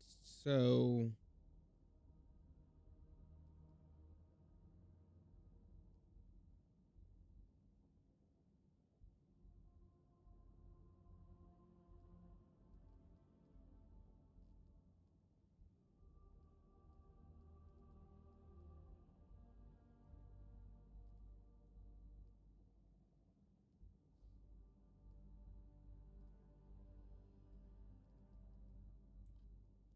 I'm gonna do it.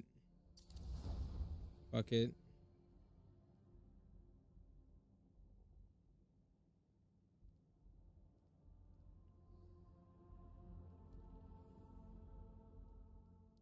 All right, let's go. What the fuck happened?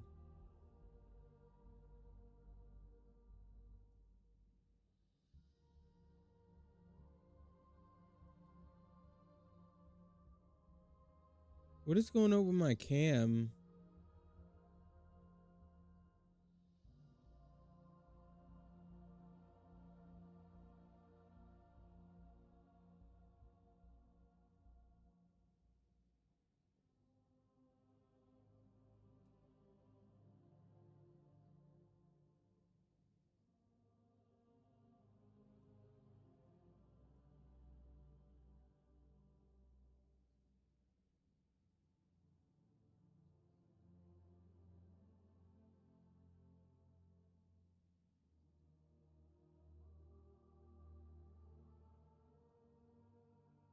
What's going on?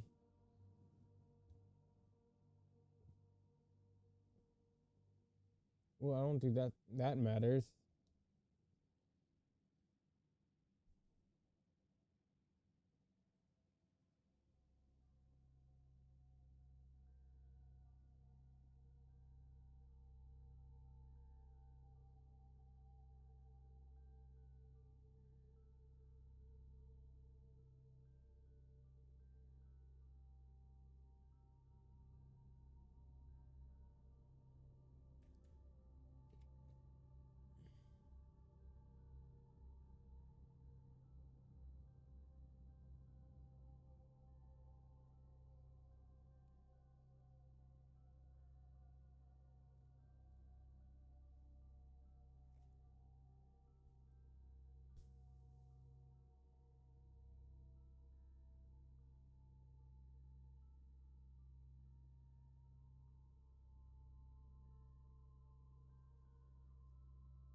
Okay, that's weird. I don't.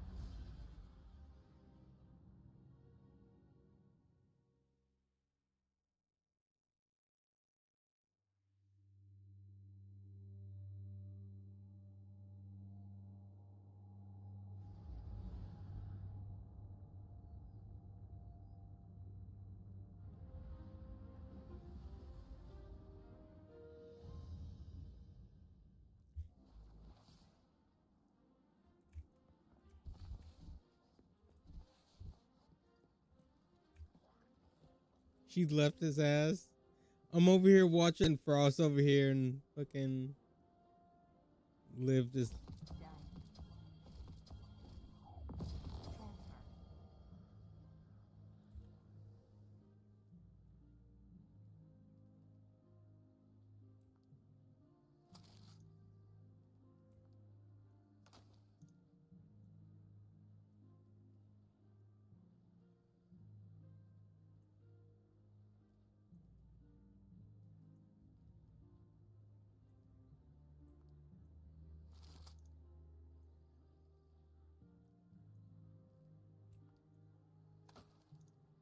Oh wow! I actually got a.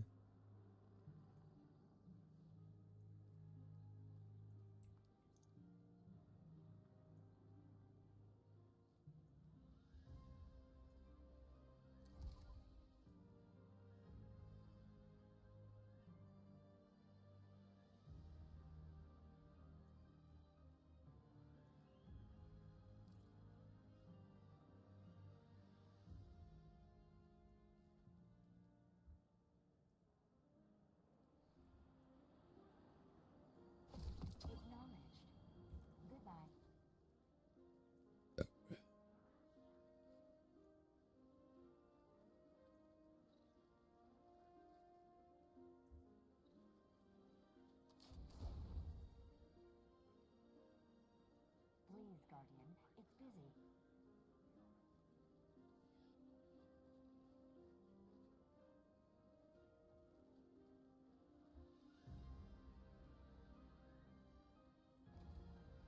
How much space do I have? Fuck. Eververse isn't just a title, it's a promise.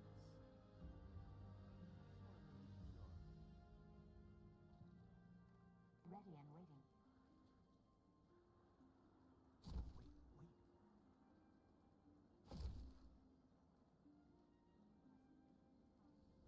Oh my gosh, this vault space.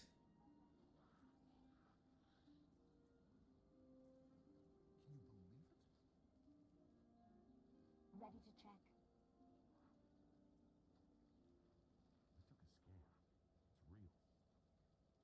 Please, Guardian. It's busy.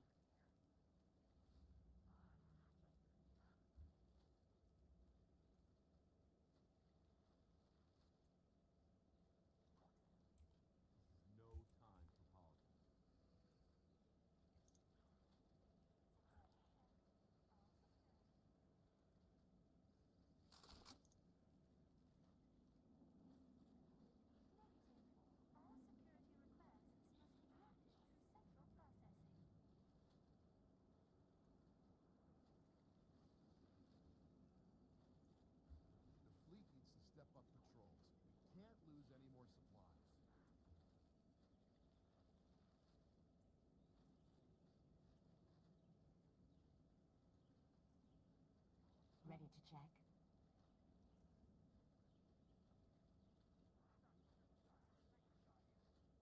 Let's check. You must have messages.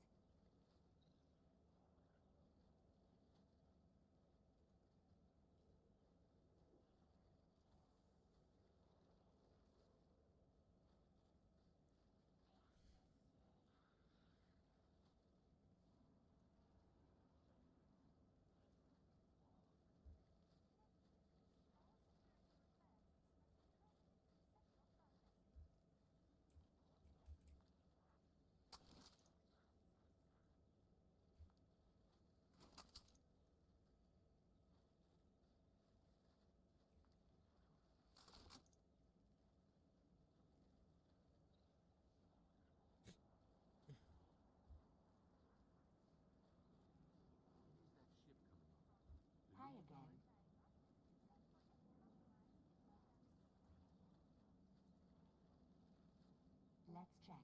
You must have messages.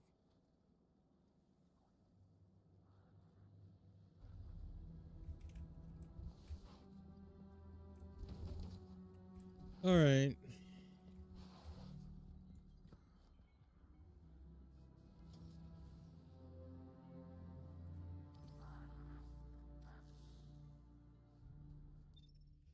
Oh, okay. So let's go do this activity, I guess.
Oh, speak to Devon.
Hold on, I'm gonna change cams real quick.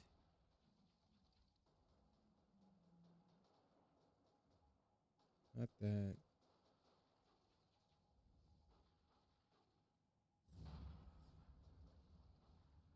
I'm just gonna turn this filter off real quick.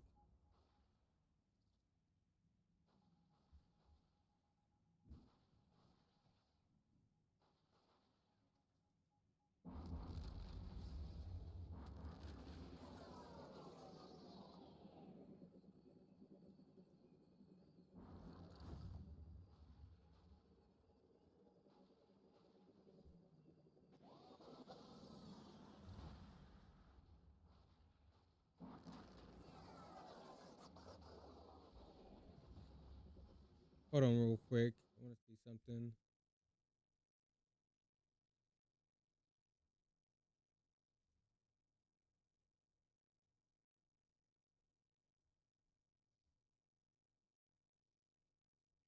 So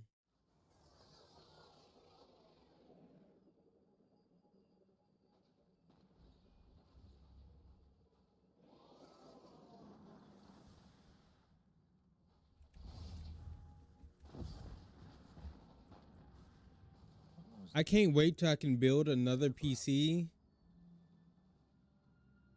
to have like a streaming PC. That'll help out so much with performance and everything.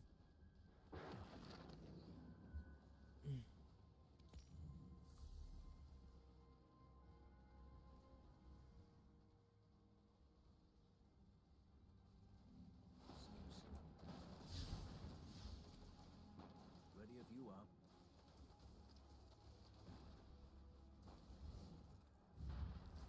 I think I'll give Hawthorne a call. It will be good to hear from her.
Okay, I'm so confused. Anybody wants to help me out with this? See, successfully secure all 4 areas in the reclaim activity. Okay.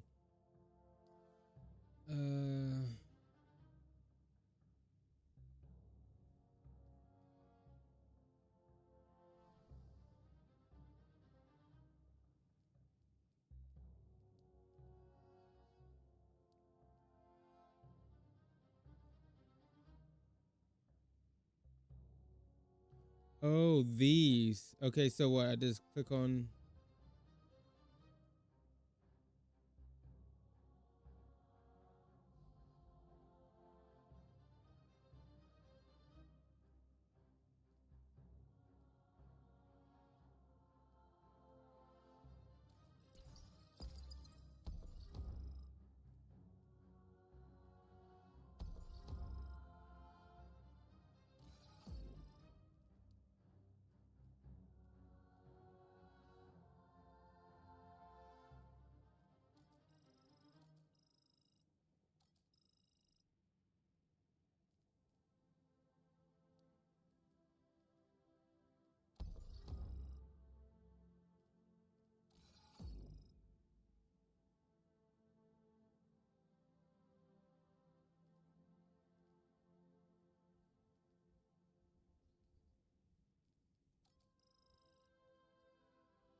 Most of these sectors have been quiet since the Devil Splicers. They popped back on our radar when Maya's troops moved in. If Siva really is dead, like we think, it'll be a trove of Golden Age relics. Let's get to them first.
Oh God, Jesus. All right, don't stand right there, I guess.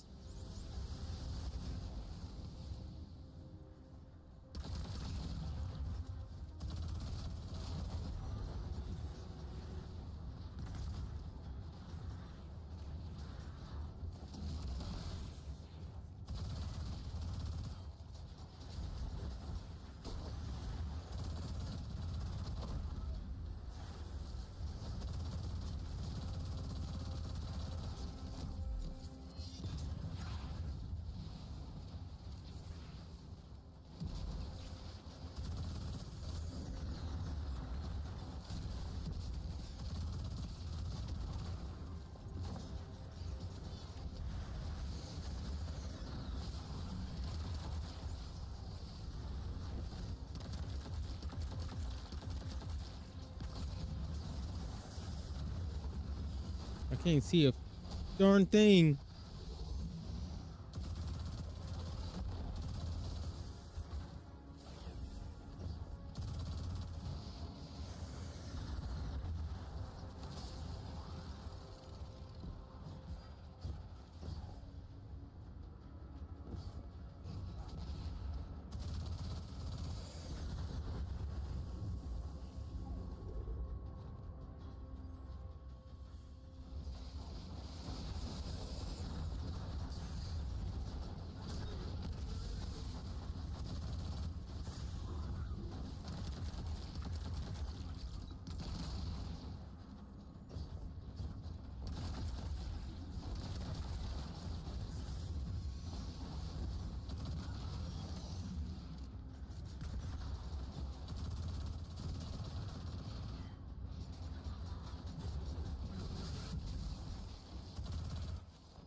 All right.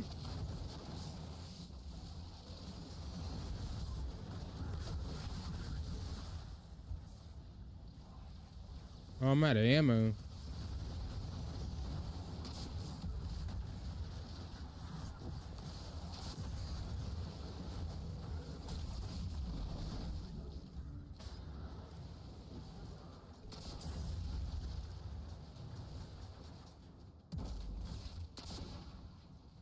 Wait, where the fuck that rocket go?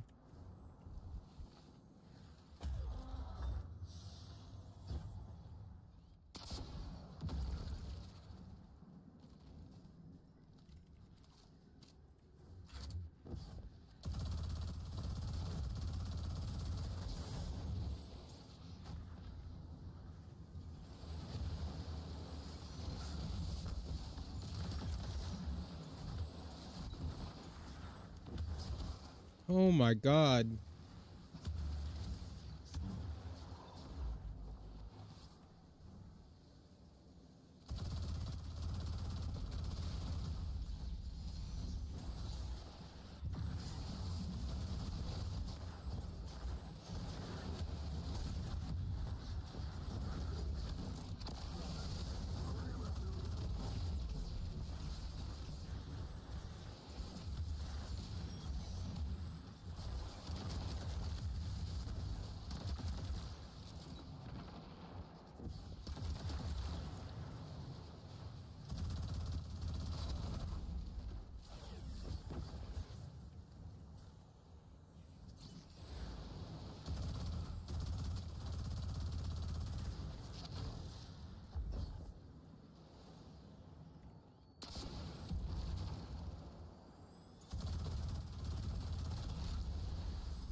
Oh my God, you piece of shit.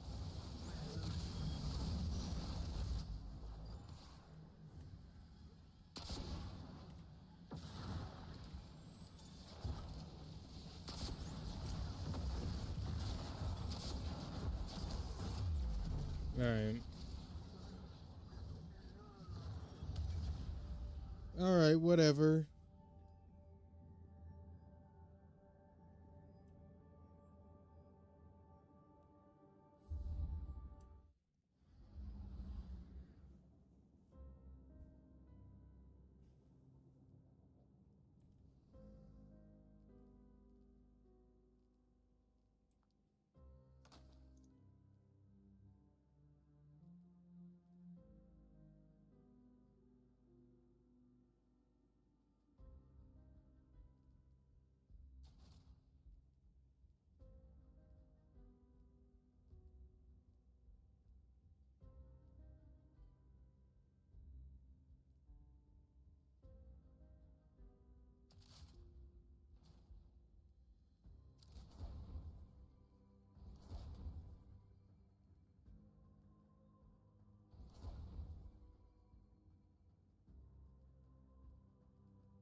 So I need arm.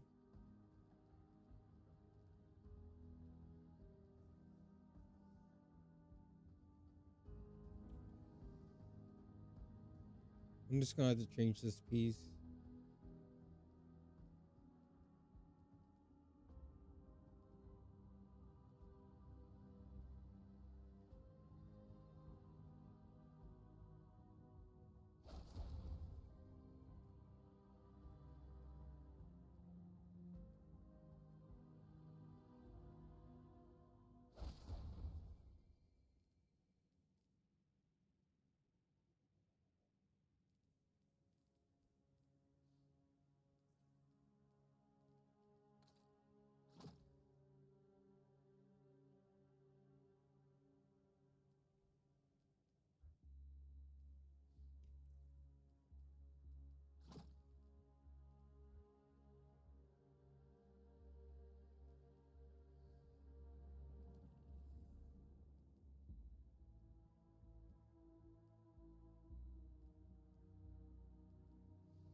There's an awful lot of hardware out there, both tech and vehicles.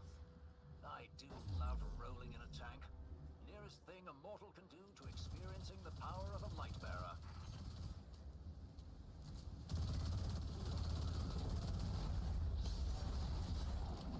Oh God, I forgot.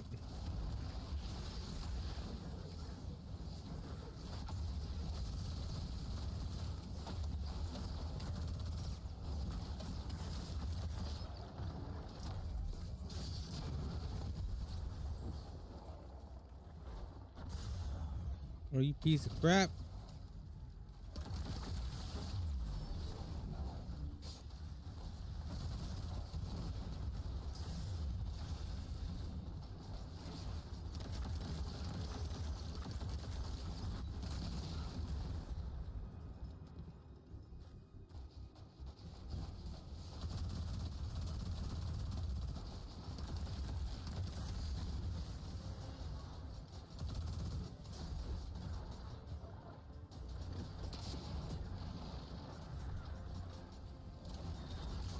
Oh my God, damn it.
Oh my god, damn it.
The fuck is this?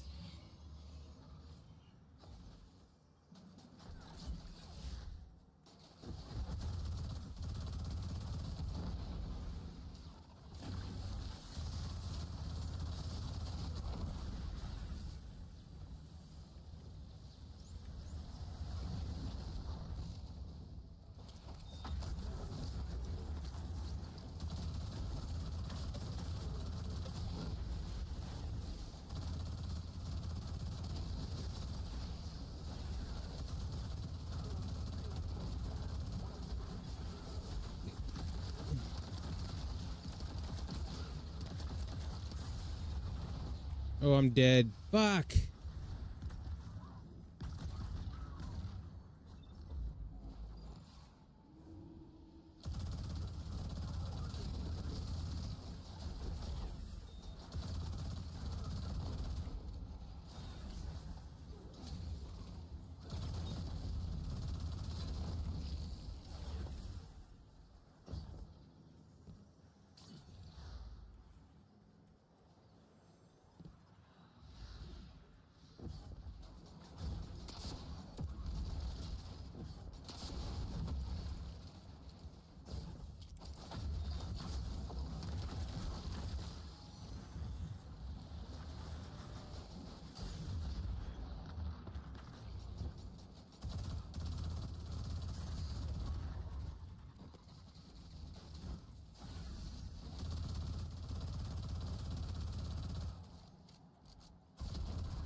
Whoa, why am my frames dropping so bad?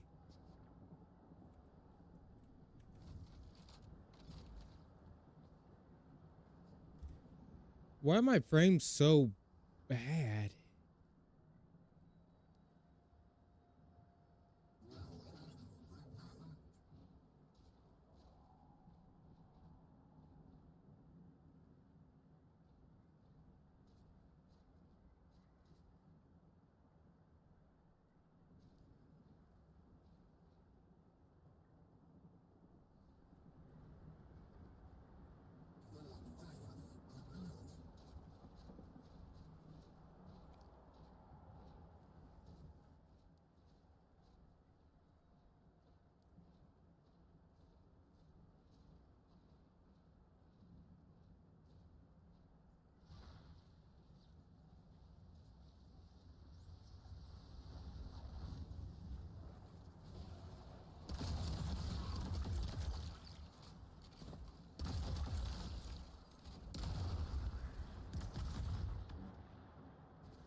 Oh my gosh, what the fuck was shooting me? Those big old void balls. What the fuck was that?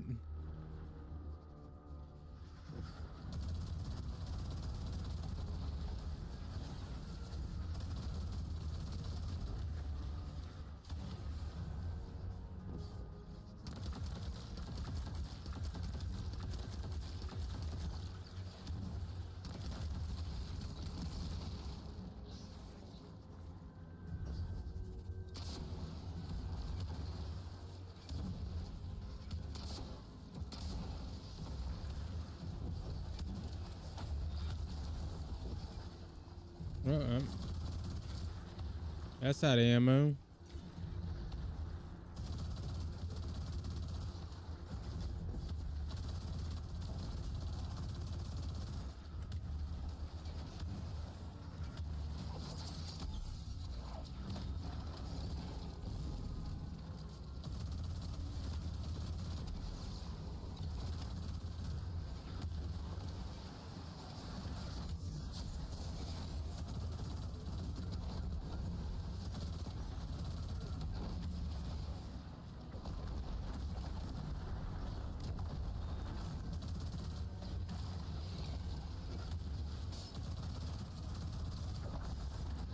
Oh my god.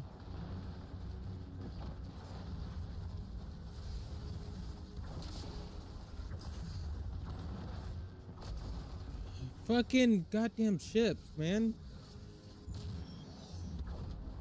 So dumb.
Am I crazy? I just seen...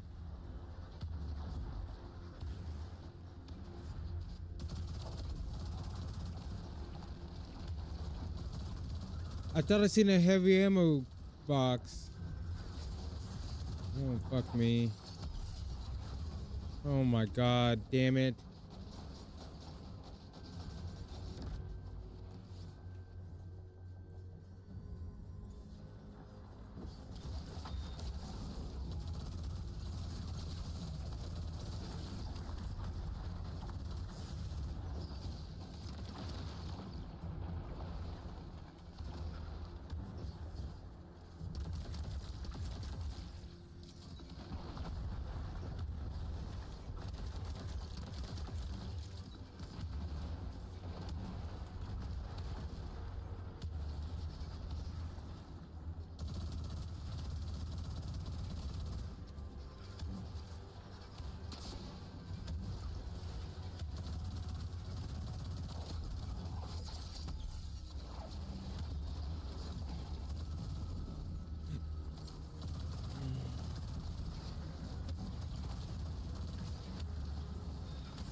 Oh my god, damn it.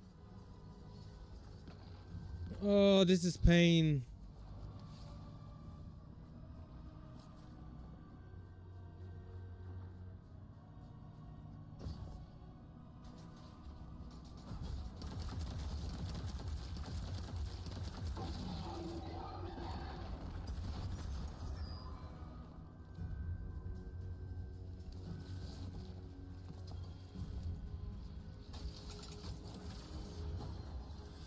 Very fancy. Rahul will love it.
Oh god, Jesus.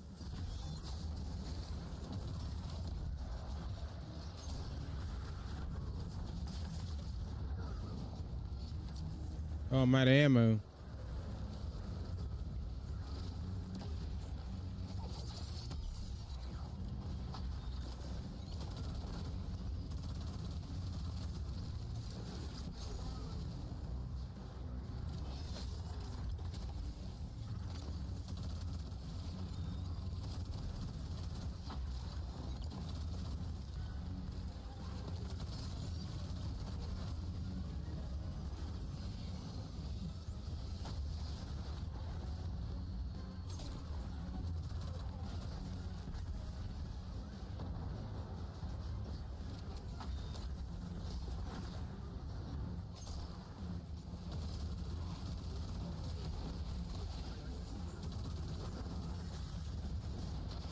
I'm dead.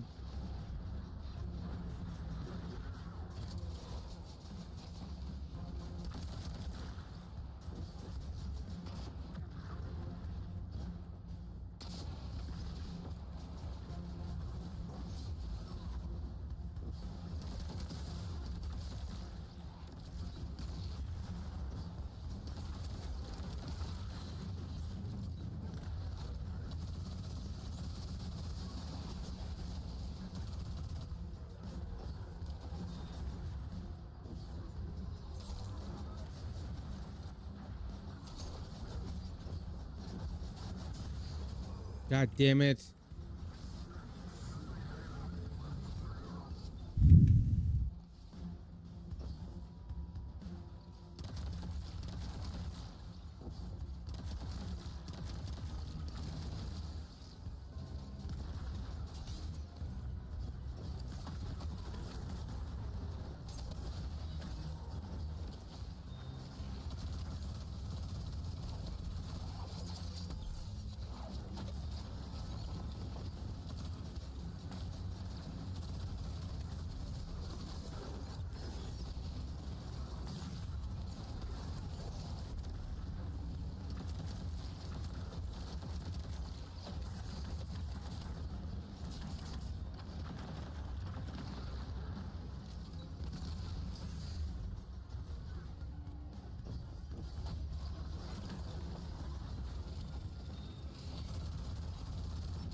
Oh. We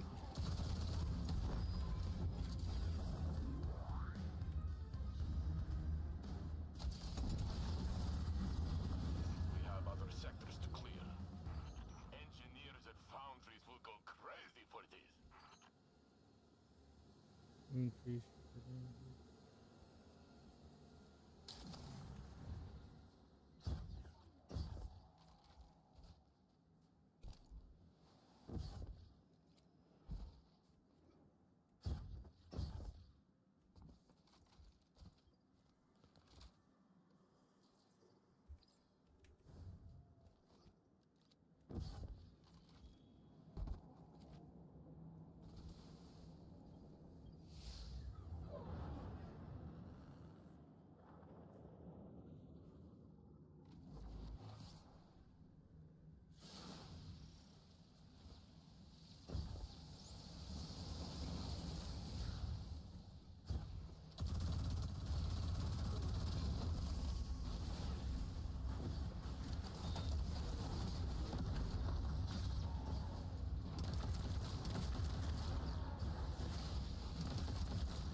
Oh God, what did I just walk into?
So what am I supposed to be doing? I'm just killing enemies to get my score up, to get the chest?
Oh God, Jesus.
Oh.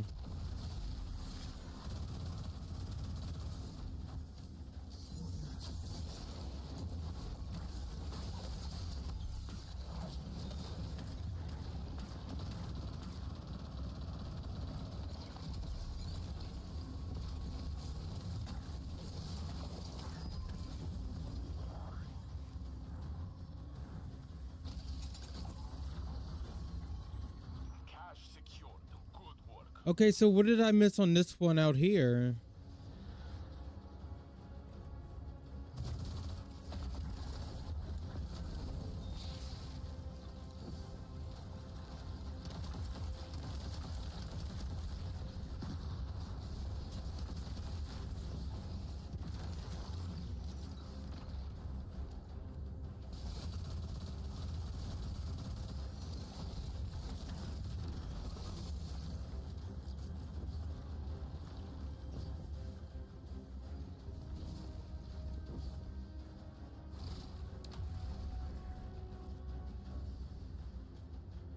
Oh, did I?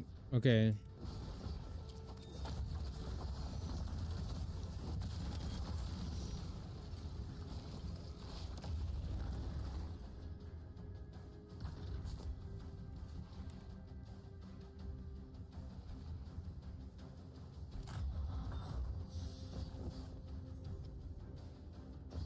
Okay, I don't see any more enemies.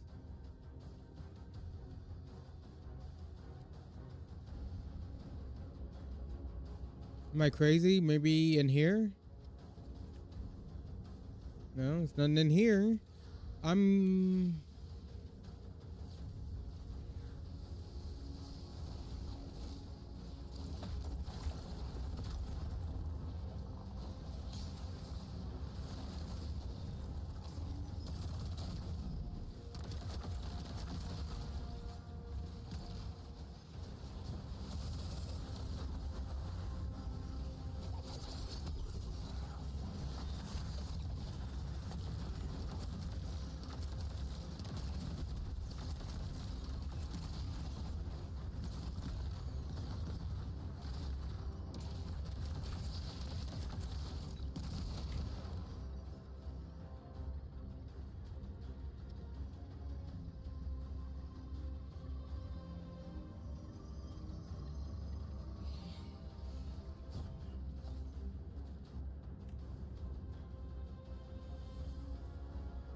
See, I'm like so confused right now. Like, this doesn't make any sense.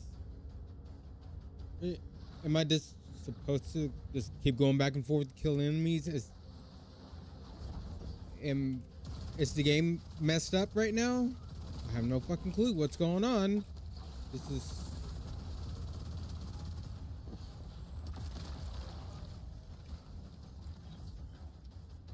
I guess so. Like, the thing keeps going... It keeps filling up, so... I have no fucking clue right now what I'm doing. This is so stupid. Chat, if you know, oh shit. Like... I'm fucking dead. God damn it. Oh, because I ran out of...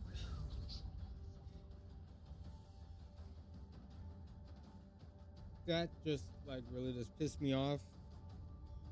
That's so fucking dumb. That is... There's no way it's supposed to take that long to fucking get that one done. No way.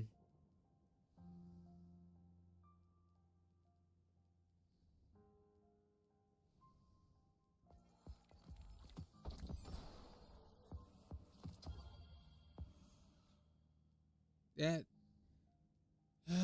is cool.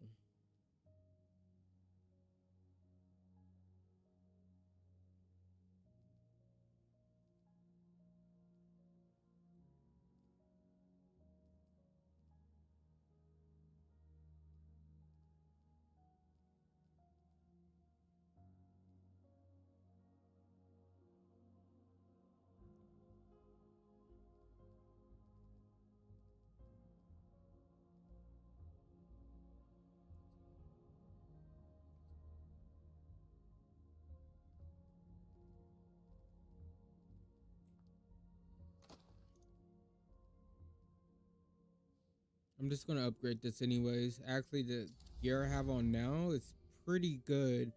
100 weapon, 100 class.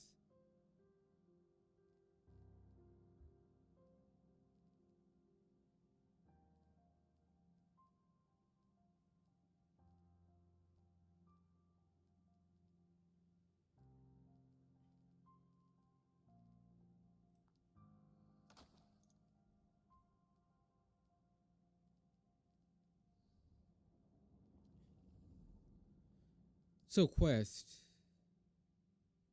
All four. So, man, that is so dumb. So now I have to do that shit all over again. That is dumb.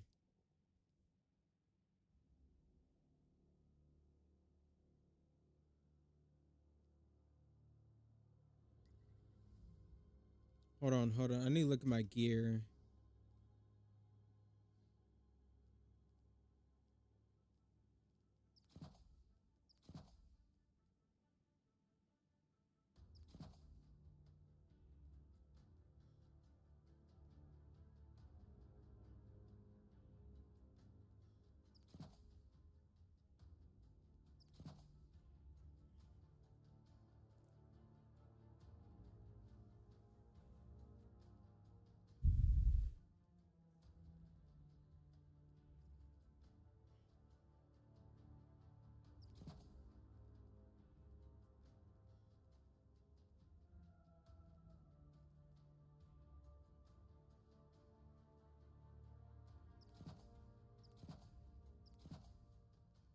No wonder I wasn't getting shit back.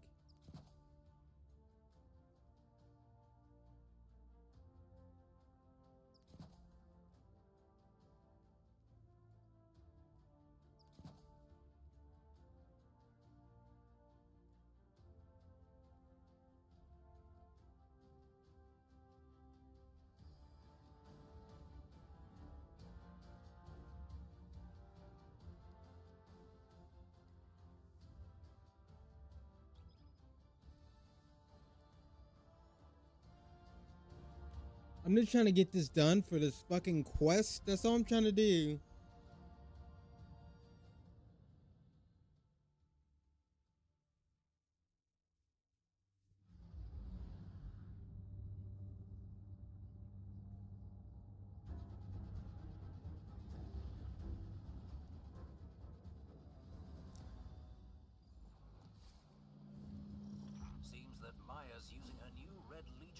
attempts to scour for caches of inert Siva. Probably trying to prevent further defections within her own collective. Stop her research efforts before they begin.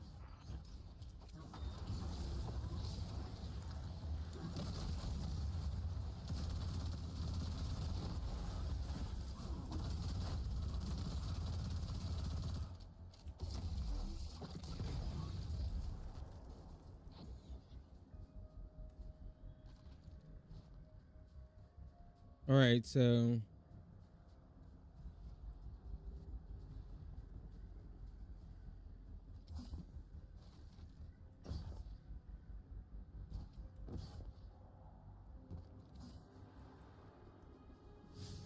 okay. It wasn't popping up, so I didn't know where to go.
All right.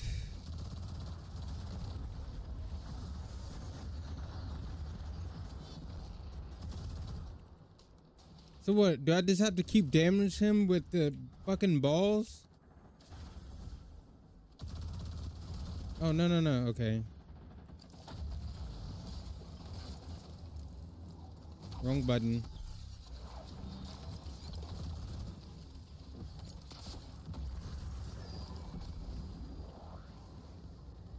All right. That wasn't so hard. Looks like junk to me, but our Elixir friends love junk.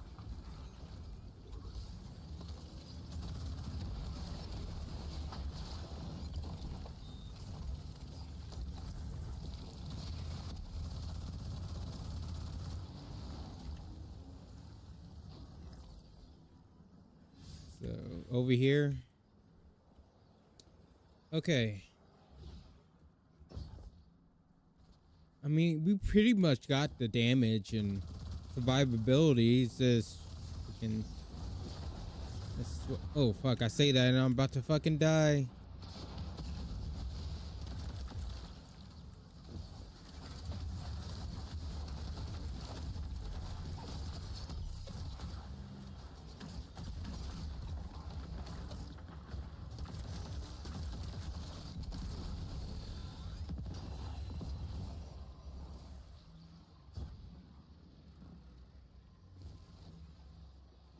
Where did he go? Way over here?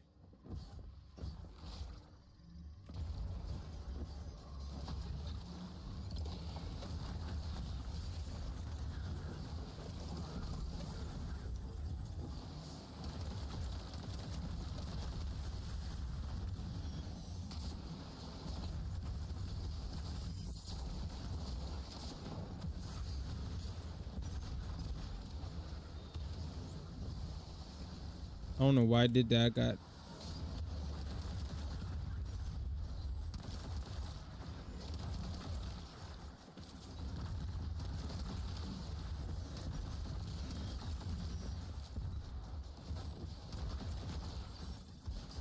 Oh my god. Snipers! All right.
Oh crap.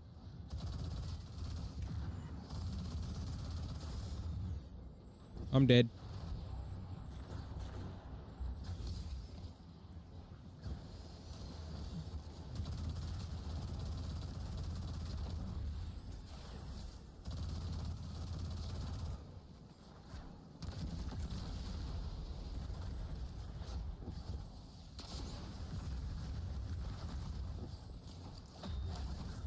Oh, I thought I had my dodge.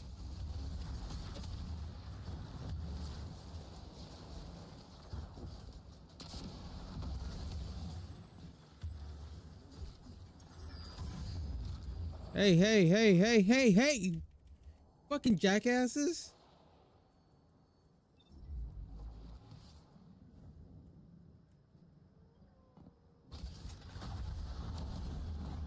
Find out the coordinates to your next LZ. Engineers at foundries will go crazy for this.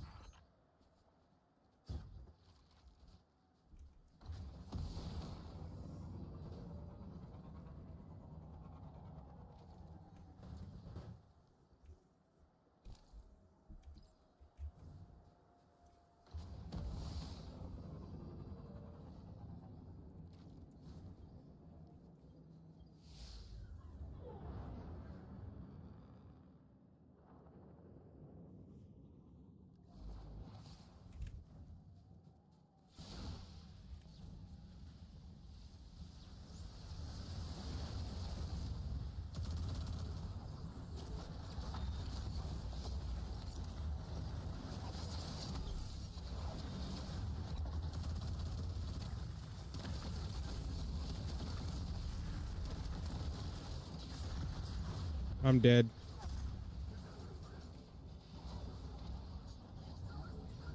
Yeah, I knew I was dead after he was just blasting the shit out of me. All right.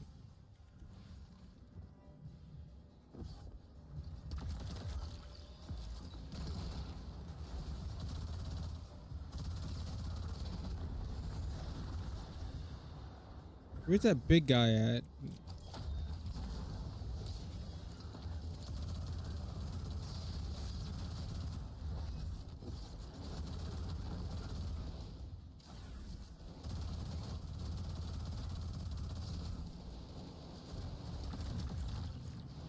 Oh shit.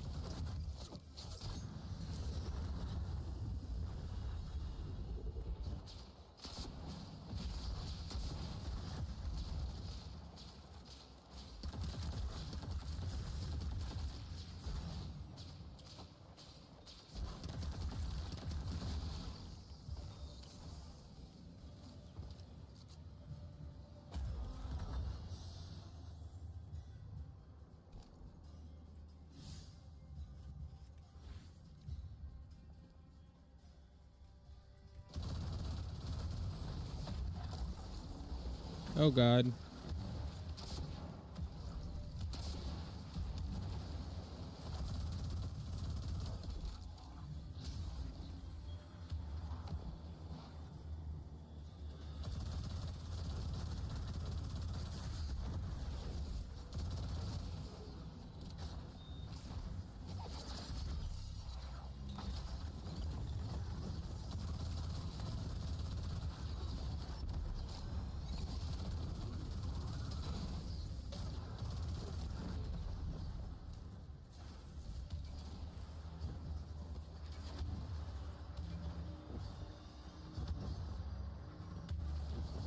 God damn it. Wait. Oh.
Whoa.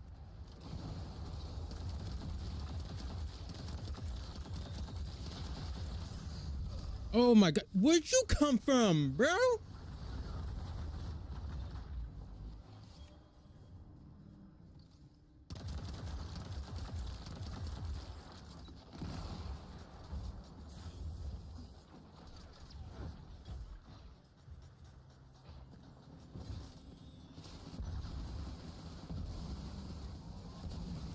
I'm dead.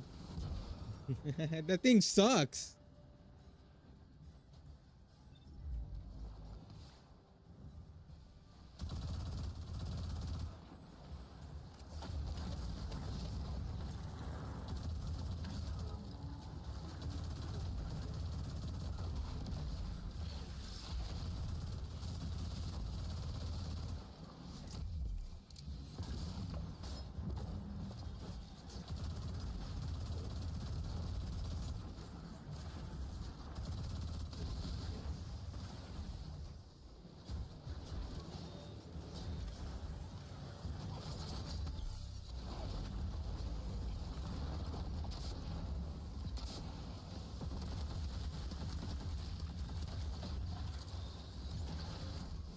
Oh my god, you piece of shit.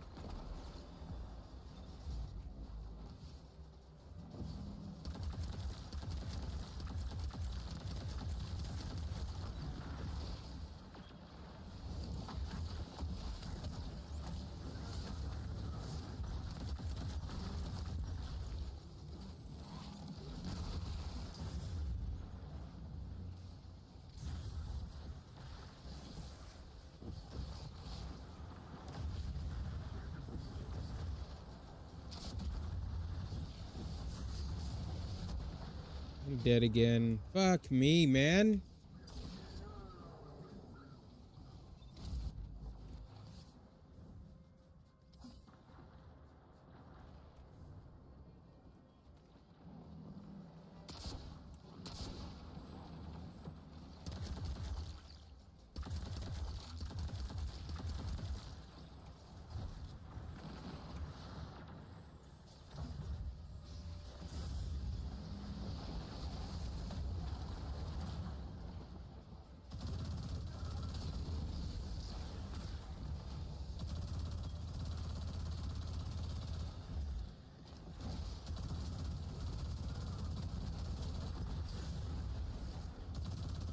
Where the hell did he come from?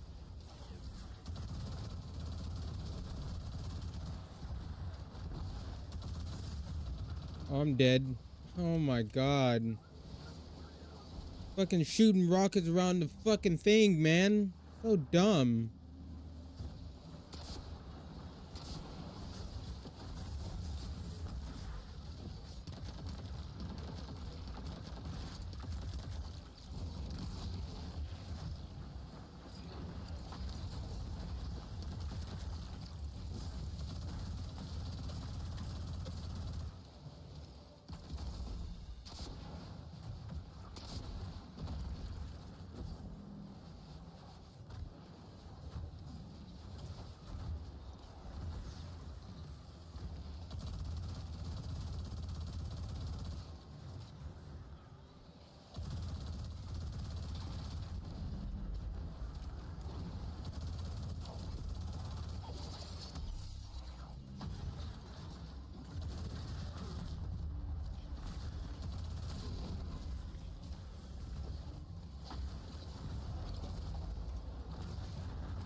I'm dead.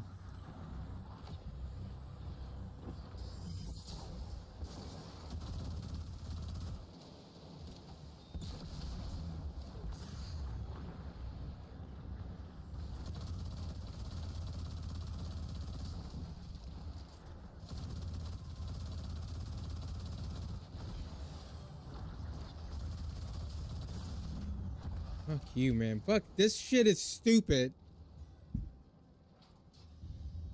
Is there no matchmaking for this at all? Like, what is going on? Like, this is stupid.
I'm so confused. Now, where do you find the I can't even. Where do you find the seasonal activity?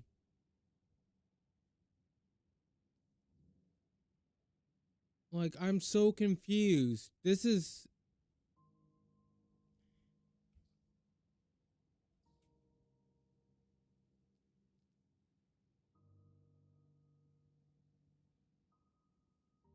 F. Right? See. Reclaim. Reclaim. Okay.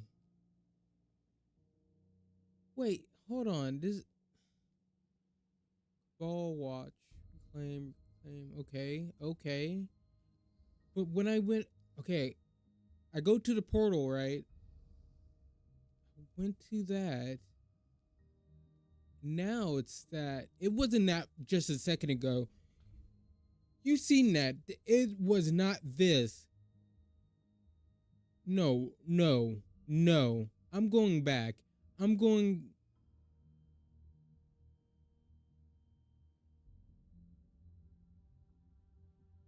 I call bullshit because I just went to this.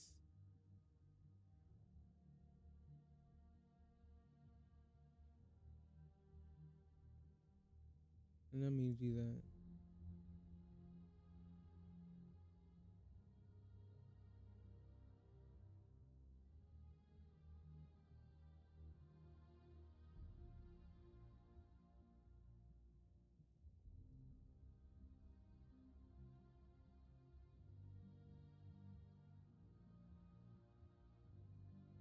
hold on a second. If I go back, right? Let's look at this.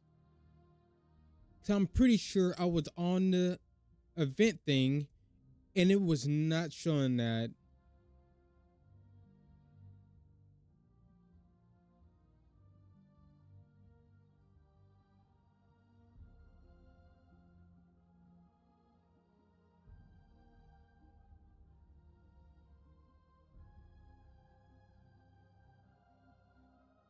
What is that? What is that? Seasonal hub. Okay, maybe, okay, hold on. Oh, yeah, because I went to this, didn't I? Okay. Come here. Go to this. I'm gonna be honest. Can I be honest with y'all, chat? I don't feel like playing this right now.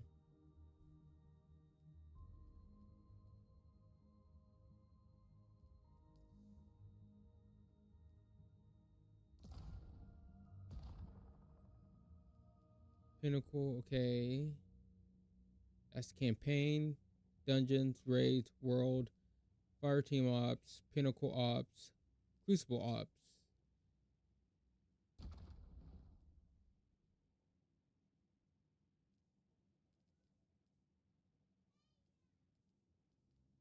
So that.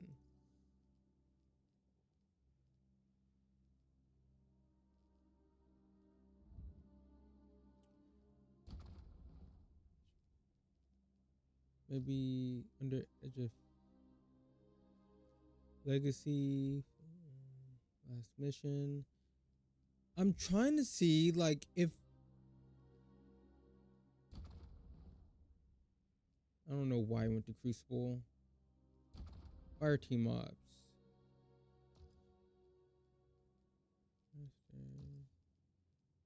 Saber.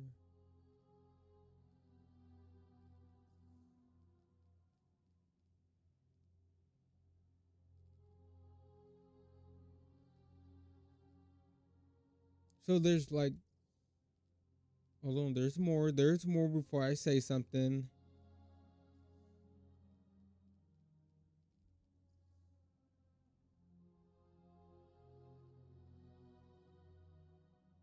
I'm looking for reclaim.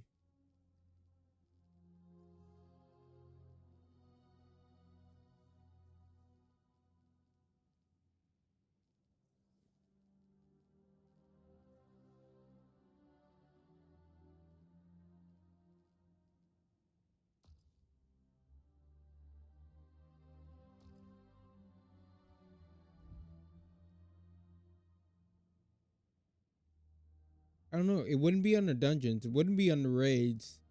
It's not under campaigns. So these theories are out. We're just looking at world. Pretty sure. So world. See.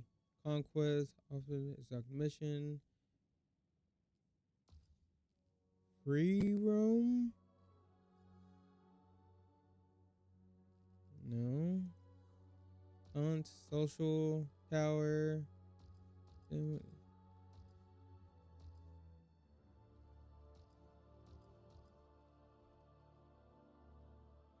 Hunt.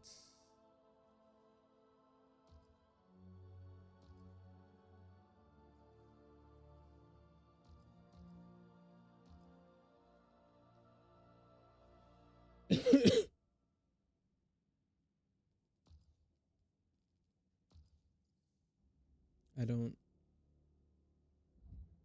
So that was world. Fire team ops. Fire team ops, quick play. Okay, you can't do anything here. It's just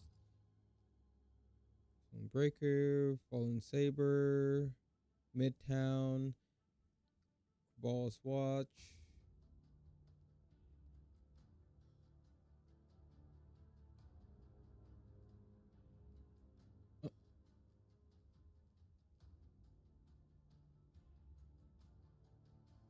wait, these all okay.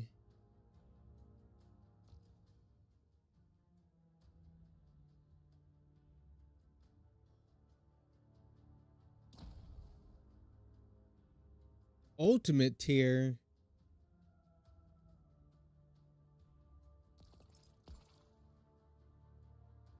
Okay. Okay, I'm gonna stop bitching.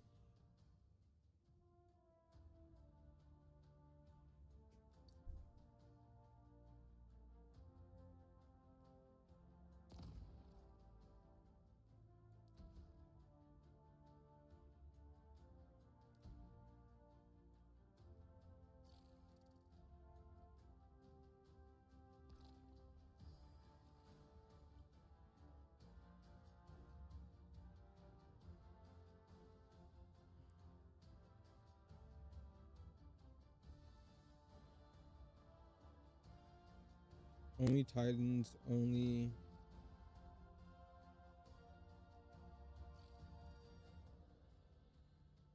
I cannot do ultimate.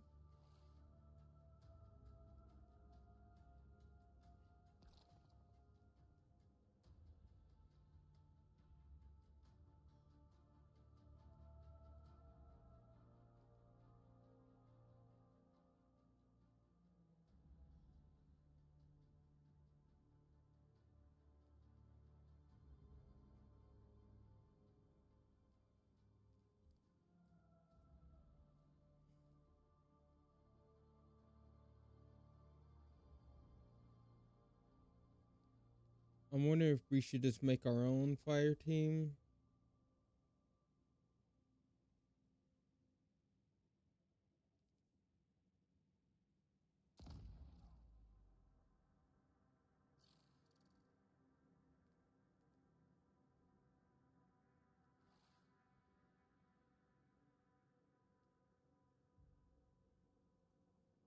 I'm trying to look for somebody at least around my power level. I know nobody 450 plus who wants to do ultimate. That just isn't going to work out.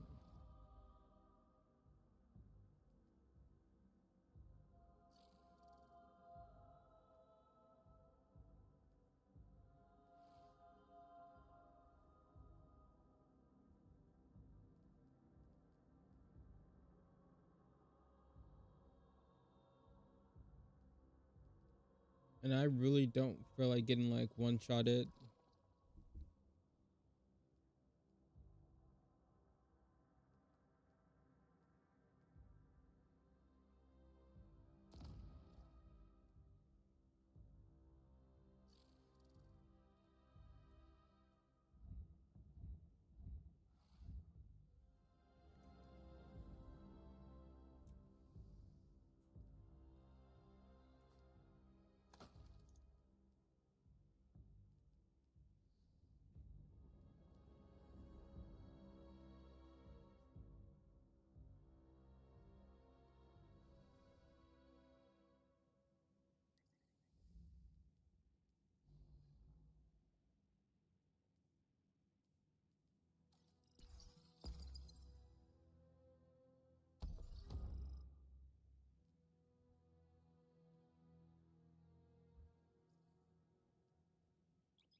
All right, I'm going to do some solo ops and see something real quick.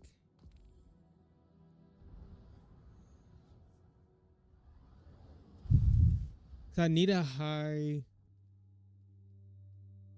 class piece, at least another one.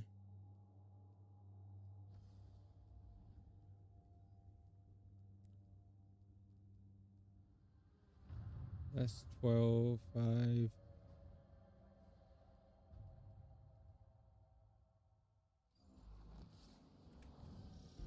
We're planet side, Saint. En route to the nearest objective. Very good. Expect heavy resistance. Just as you like it.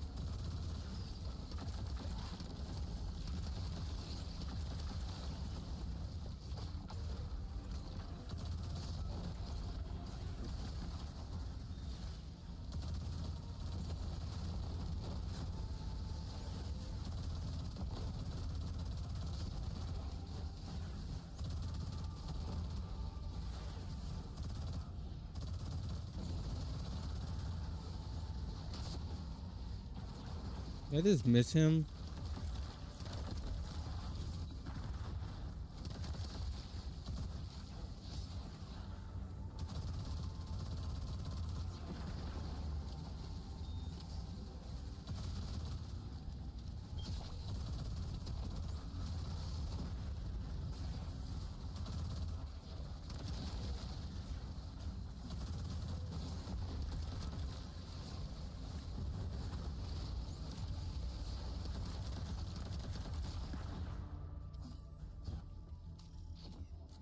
All right.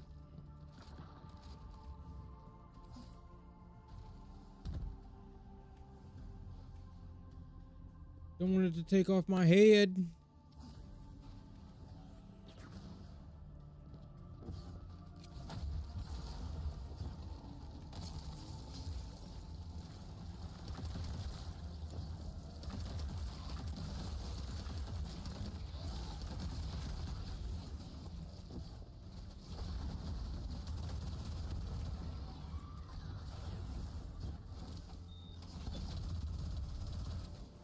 The fuck did he go? Oh.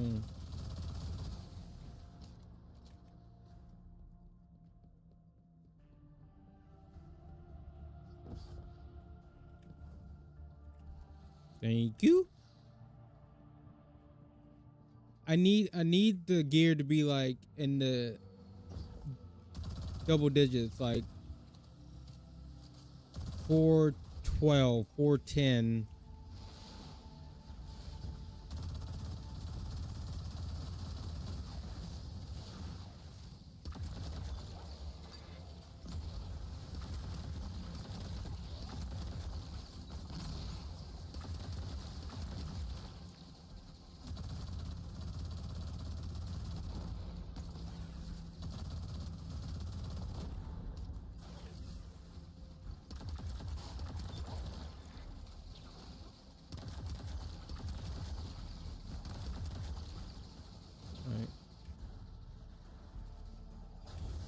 What's this?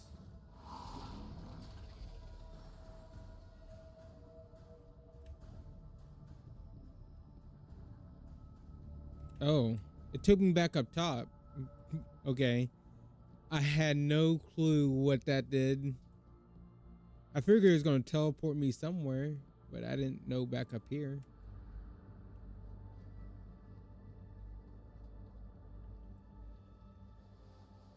So don't touch that teleporter.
Oh God, Jesus.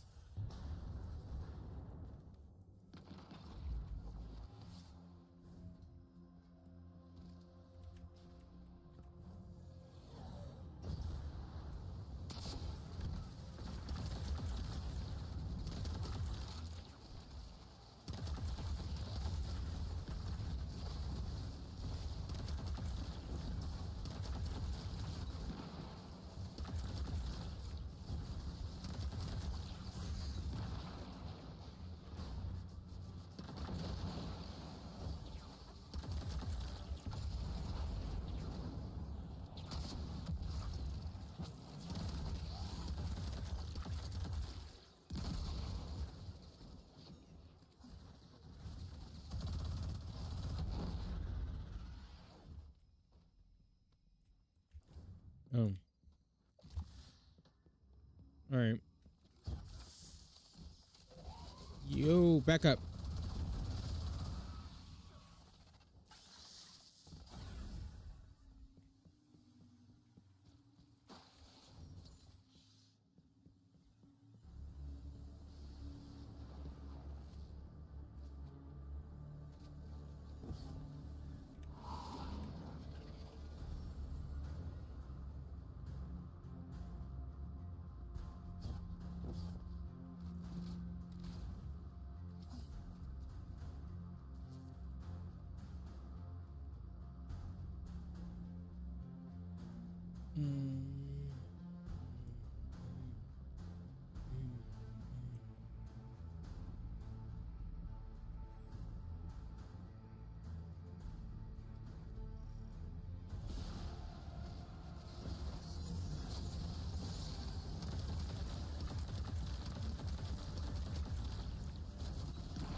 Oh shit.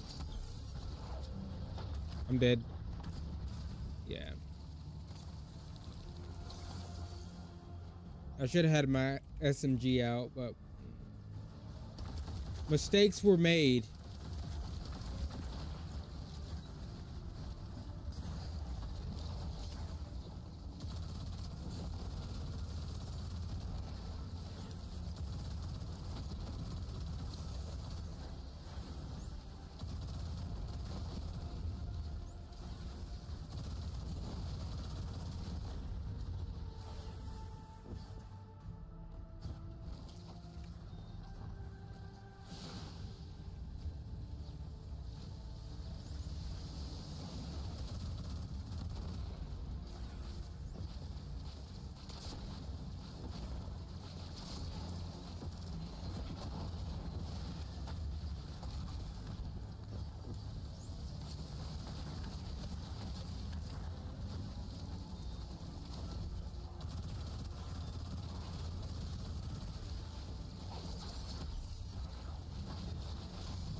Oh God, Jesus.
Oh, I'm dead.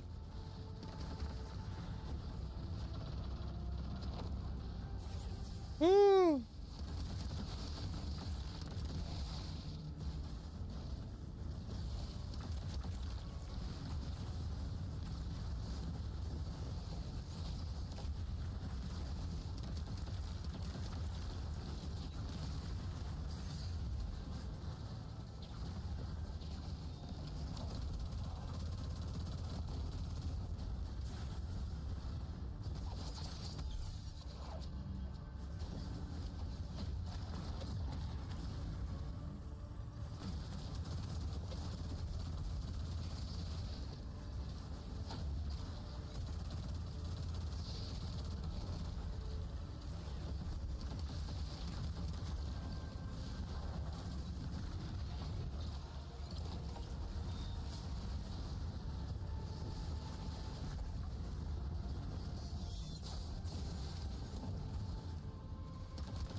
with civilians.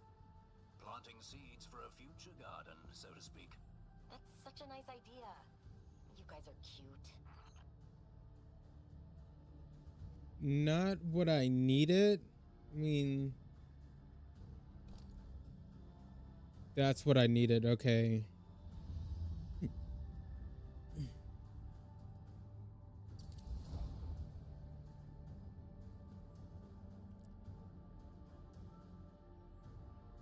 All right, let's go to the tower now and see if we had anything else that dropped that high.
All right.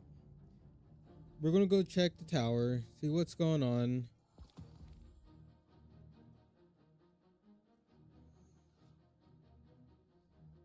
And I don't know, I'll probably be back on a little bit earlier tomorrow.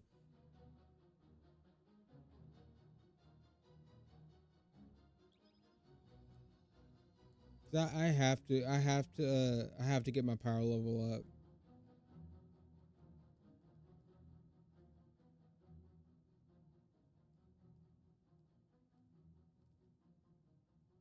So at the moment, like, I think the highest, my helmet might be my low, actually, it's at 411. Or my orange my lowest? My orange my lowest.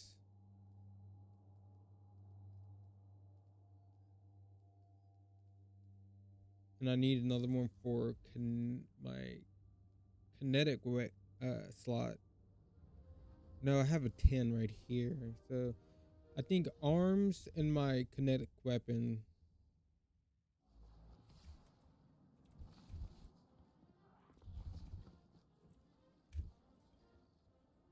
Checking now. So that's nothing. I don't care. We don't care about that. We don't care about that either. Check. That's what we needed. Find nothing good.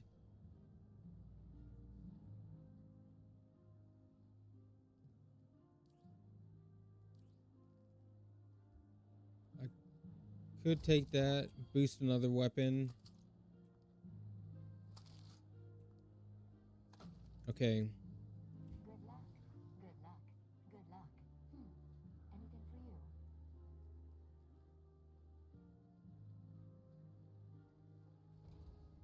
I'm honestly thinking to like go with like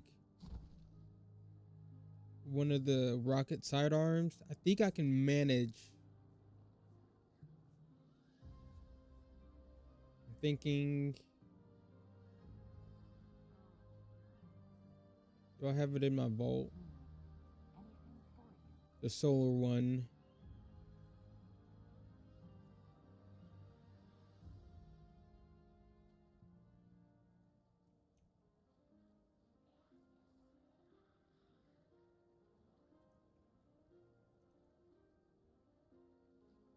I don't know if it's on another character or what. So let me check it. Fenchurch does the exploring. I make the deals. It is. I mean, we have this one too, but this one can get hill clip too, yeah. This don't have a hill clip version of it. Ready?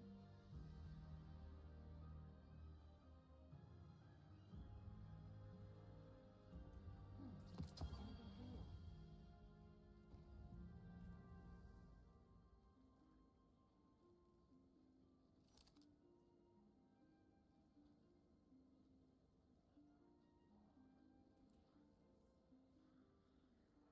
Sure.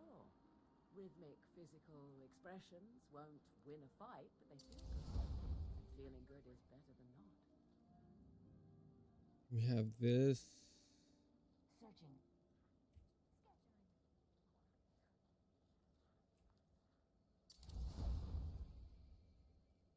I don't think we had, yeah. So that's looking a little better. See, that won't even matter. And that. Oh, let me check right away.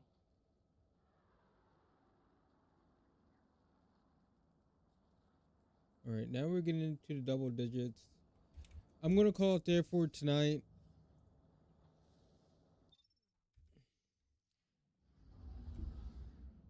I appreciate everyone coming by. And we almost been on for 3 hours.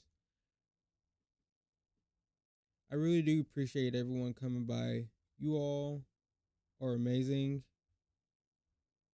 Oop, wrong one. Oh wait, I think I have anyways. I appreciate it so much.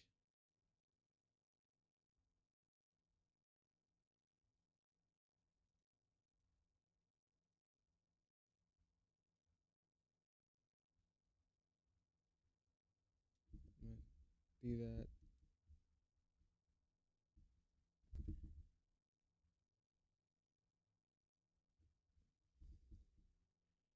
But yeah, I appreciate it. Everyone coming by. I'm sorry that I missed the live stream when it first started. I was up like 9 o'clock, then I passed out. That was 9 o'clock Central Time.